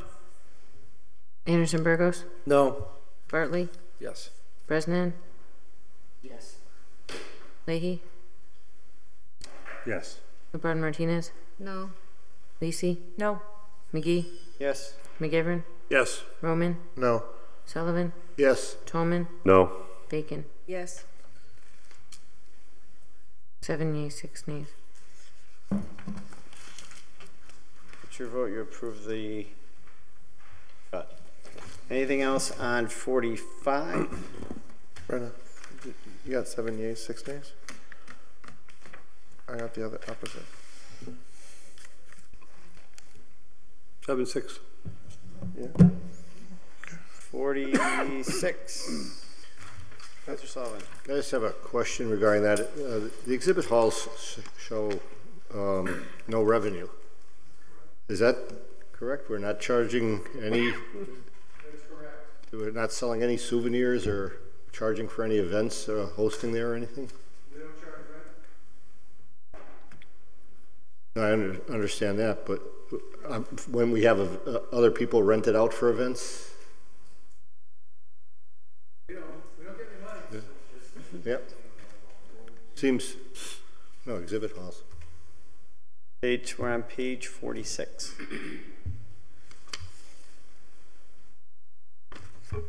Just because Councilor Lisi. Just because I'm not sure if anyone heard the mayor's aide, because he's not speaking to a microphone, he said that this page is for the Volleyball Hall of Fame and the Children's Museum. Okay. Councilor McGivern. I believe we were told last night during the MD discussion that both of these entities paid some type of small lease. I'm just saying that's what we were told last night. Told that, yeah. Can we get anybody that's going to make comments to the microphone, though, just so people are still watching? So the comment was last night's meeting, we were told that Children's Museum and Volleyball paid something to the city. As Bellamy has said, that's not true. We're still under suspension. Rory. Sorry, Todd. Council President. I wasn't at last night's meeting, unfortunately, but if it was the same presentation that was delivered a week previous to that, I believe what you're referring to is kind of the spectrum of different types of arrangements where there's public buildings operated by private entities. And so there was varying degrees on where it is. I actually believe that and again, forgive me, I wasn't here last night, so I can't speak to what may have been said, if something specific was said about rent or revenue. But the concept that it is a public building that is being operated, the actual operations happening out of it. The city isn't running the Children's Museum, the city isn't running the Volleyball Hall of Fame. However, there was a certain amount of expense. Where with MD, the idea is that there would be very little city expense expended in the operation of that. So where that all landed on the spectrum, I remember that slide from the previous meeting, and I believe that's what's being discussed right now. But the exhibition hall is where the Volleyball Hall of Fame and the Children's Museum operate out of, two very key tourist attractions to downtown Holyoke. Councilor President. So Rory, just so I'm clear on this, when someone has a birthday party in the back room of the Children's Museum, they're not paying for it. There's no revenue coming in. They don't rent out those back rooms for pizza parties for children. Oh, I'm sure the Children's Museum does, but the city doesn't. Now, that being said, these arrangements predate this administration. I mean, I remember going to the Children's Museum when I was a little kid. I don't know who else here may remember that. Yeah, you do? Yeah, okay. Yeah, making paper, exactly, Councilor Leahy. I can't say that, you know, if the council wanted to revisit this. No, Councilor Sullivan's comment, correct me if I'm wrong, was there's no, he's not seeing a revenue line. A revenue stream coming in is like what he's looking for. There is revenue being made. Correct. Now, I don't know, this is a small, small drop in the bucket, but I think his point was, and correct me if I'm wrong, Mike, is that he's not seeing a revenue line, but they do charge fees. Oh, of course. I mean, I just re-upped, my family just re-upped an annual membership to be able to go to the Children's Museum with my kids. So there is revenue. My point is this, whatever the arrangement is between the city and these two entities that operate out of this city-owned building predates this administration. And the terms of those arrangements, I can't tell you, but I can tell you that as far as the auditor is concerned, and when he and I and the mayor go through the revenue accounts, there is no revenue account that talks about rent or revenue sharing or anything else from these it doesn't come back on the city side. It's kind of like the nonprofit; it stays on their side to use for operations. Yeah. Okay. That answer it? Question answered. Okay. Yep. Thank you. 47. Councilor Bacon. Object code 59290. 59290 towards the bottom. Yes, we were informed that all short-term interest We've been informed that all short-term interest obligations have been paid, so there's nothing owed at this time. So I would recommend that we cut $25,000. And I thought it was to cut $25,000, not that it was nothing was owed. No, that's what I'm saying. Okay. To cut $25,000, Yep. not the whole thing, but that we were current with the obligations that we had in June. Bellamy? As of June 15th. Yep. Yes, but as of June 30th, we just issued a whole slew of bond anticipation notes, which earn short-term interest, and those notes will carry into 2019. So I'm thinking it's about $2 million worth, because these are all the bonding projects that you all have approved that are in process, but we can't bond for until the projects are complete. Such things as the tennis courts, various others. I can't remember what they all are, but there's a whole list of them. But we just issued $2 million worth of bands and collected the money. I believe it's this week. So we will be paying interest on that next year, and it will go into this account.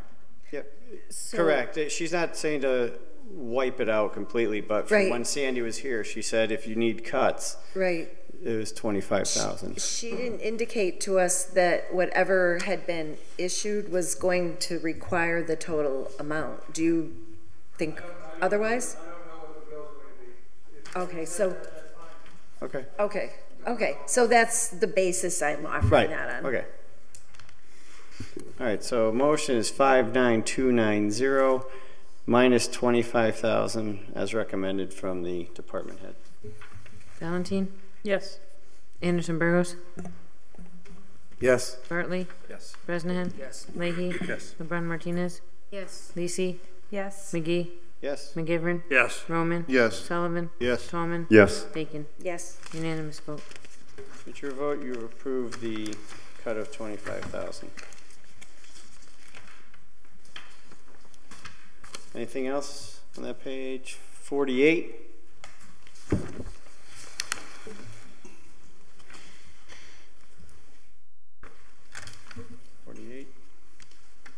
Mr. President, with no further cuts being made, I make a motion that we pass the second reading of the fiscal 2019 budget. Second.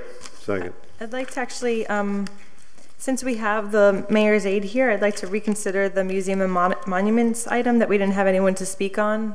What page? I'm going back quickly, I'm sorry. I think 44.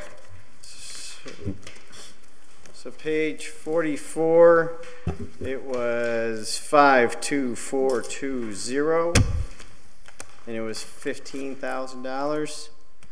Motion is to reconsider. All those in favor? Aye. All those opposed? Oh. Under discussion, Councilor. I was just looking for, is there new information? We're going to refer to the mayor's aide who has I'd be interested in new information, but otherwise I would vote no. So I'll vote yes. So under Show of hands. Show of hands, Mr. show of hands, all raise your hands. For reconsideration? For reconsideration.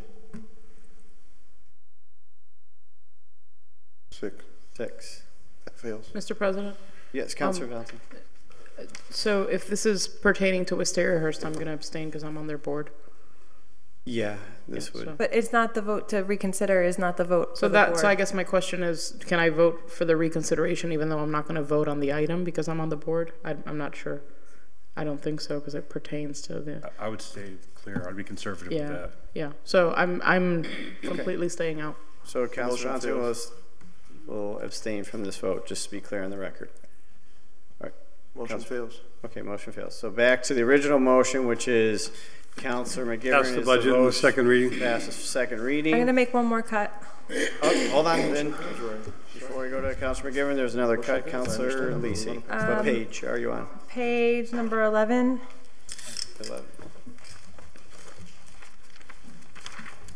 11. Object code 51101. 51101. Yep, I'd like to see it level funded, so I'm proposing a cut of $2,000. There's no second. So that motion fails. Motion to pass the second reading. Motion is back to the original, which is Councilor McGivern to pass the second reading. Under discussion. It was seconded, so Councilor McGivern. Just real quick, I commend and thank everybody for one of the better budget hearings I think we've participated in many years. And I'm not being negative about prior year budget hearings. The work is always hard. But I think we analyzed the budget that's been presented to us and weighed the money that is looming in the potential deficit versus the services that we provide. And I think we've collectively realized that we're still going to have to look at this budget again in about 5-6 months, and maybe even again in about 9-10 months.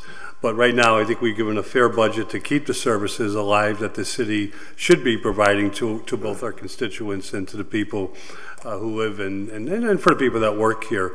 And I think for those reasons, I'm going to vote in favor of the budget this year. Thank you, Mr. President. Councilor Bartley.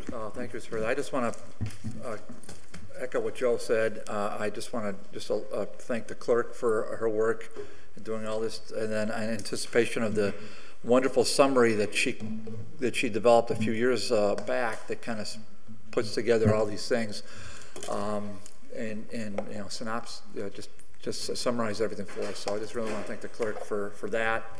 We've thanked her before, but it's good to thank again because we appreciate all the work she does. With that, I'll just make one more. I know Bellamy, what do you have to say? I think it's under suspension. I just thought the body would like to know that the sum of the cuts made tonight is approximately $425,000. I thought that might be a nice way to end the evening. I have 437,277, but I could be off. I want to thank Bellamy. I want to thank Joe for making an actual cut. First time in 20 years. No, I voted for half of the cuts, the motions that passed this evening.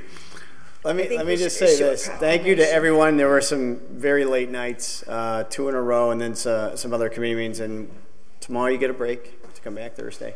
To all the department heads that helped. In essence, some of the cuts. Sometimes we do make cuts and they're upset. Yeah. It's nothing to be taken personally. We're just trying to balance a budget, but having them come in the way they did to help us really did make this a little easier. Yep. So to everyone here, thank you. To all the department heads from the mayor's office, everywhere else, thank you very much. Councilor Valentine. Just last night at DGR, we were talking about how a couple of us are not going to be here Thursday, so I'm one of those folks, so just in advance letting you all know I have a commitment in Boston that I can't changed, so I will not be here Thursday, and I believe Right. Councilor Ramon. Anyone else that cannot make Thursday? So 1, 2, 3, 4. So just to let people know, Councilor Lisi, Valentin, Anderson-Burgos, and Nelson already have prior commitments. Correct. So put that on a record so no one can say that you didn't show up. Yep. You have a prior commitment. Thank you. Councilor McGivern? Just on Thursday, the motion will have to be made if we wish to fund the DGR or what's coming out of DGR with no recommendation for MD and the whole separation of Our Lady of Perpetual Help. But the appropriations, both stabilization or free cash would have to be removed from committee, which would be a 2/3 vote of the entire body, regardless of those who are present. Mr. President, I really just want to raise my hand to thank my new friend John for telling me my name tag was not up because Ryan couldn't find it this evening. Try cleaning out your desk. I got to clean out the locker first. Hold on. Did he say that 2/3 of the people that are there, or 2/3 of the city? 2/3 of the body. 2/3 of the body. I knew that. I just thought he said something different. All right, with that, the motion is to pass the second reading to approve the budget with cuts as proposed and voted on tonight. Clerk will call the roll. If you vote yes, you're voting for the budget with the cuts. Valentin? Yes. Anderson-Burgos? Yes. Bartley? No. Bresnahan? Yes. Leahy? Yes. LeBron Martinez? Yes. Lisi? Yes. McGee? No. McGivern? Yes. Roman? Yes. Sullivan? No. Tallman? Yes. Bacon? No. 9 yeas, 4 nays. Motion to adjourn. Motion is to adjourn. You don't have to come tomorrow. Thank you very much. All those in favor? All opposed?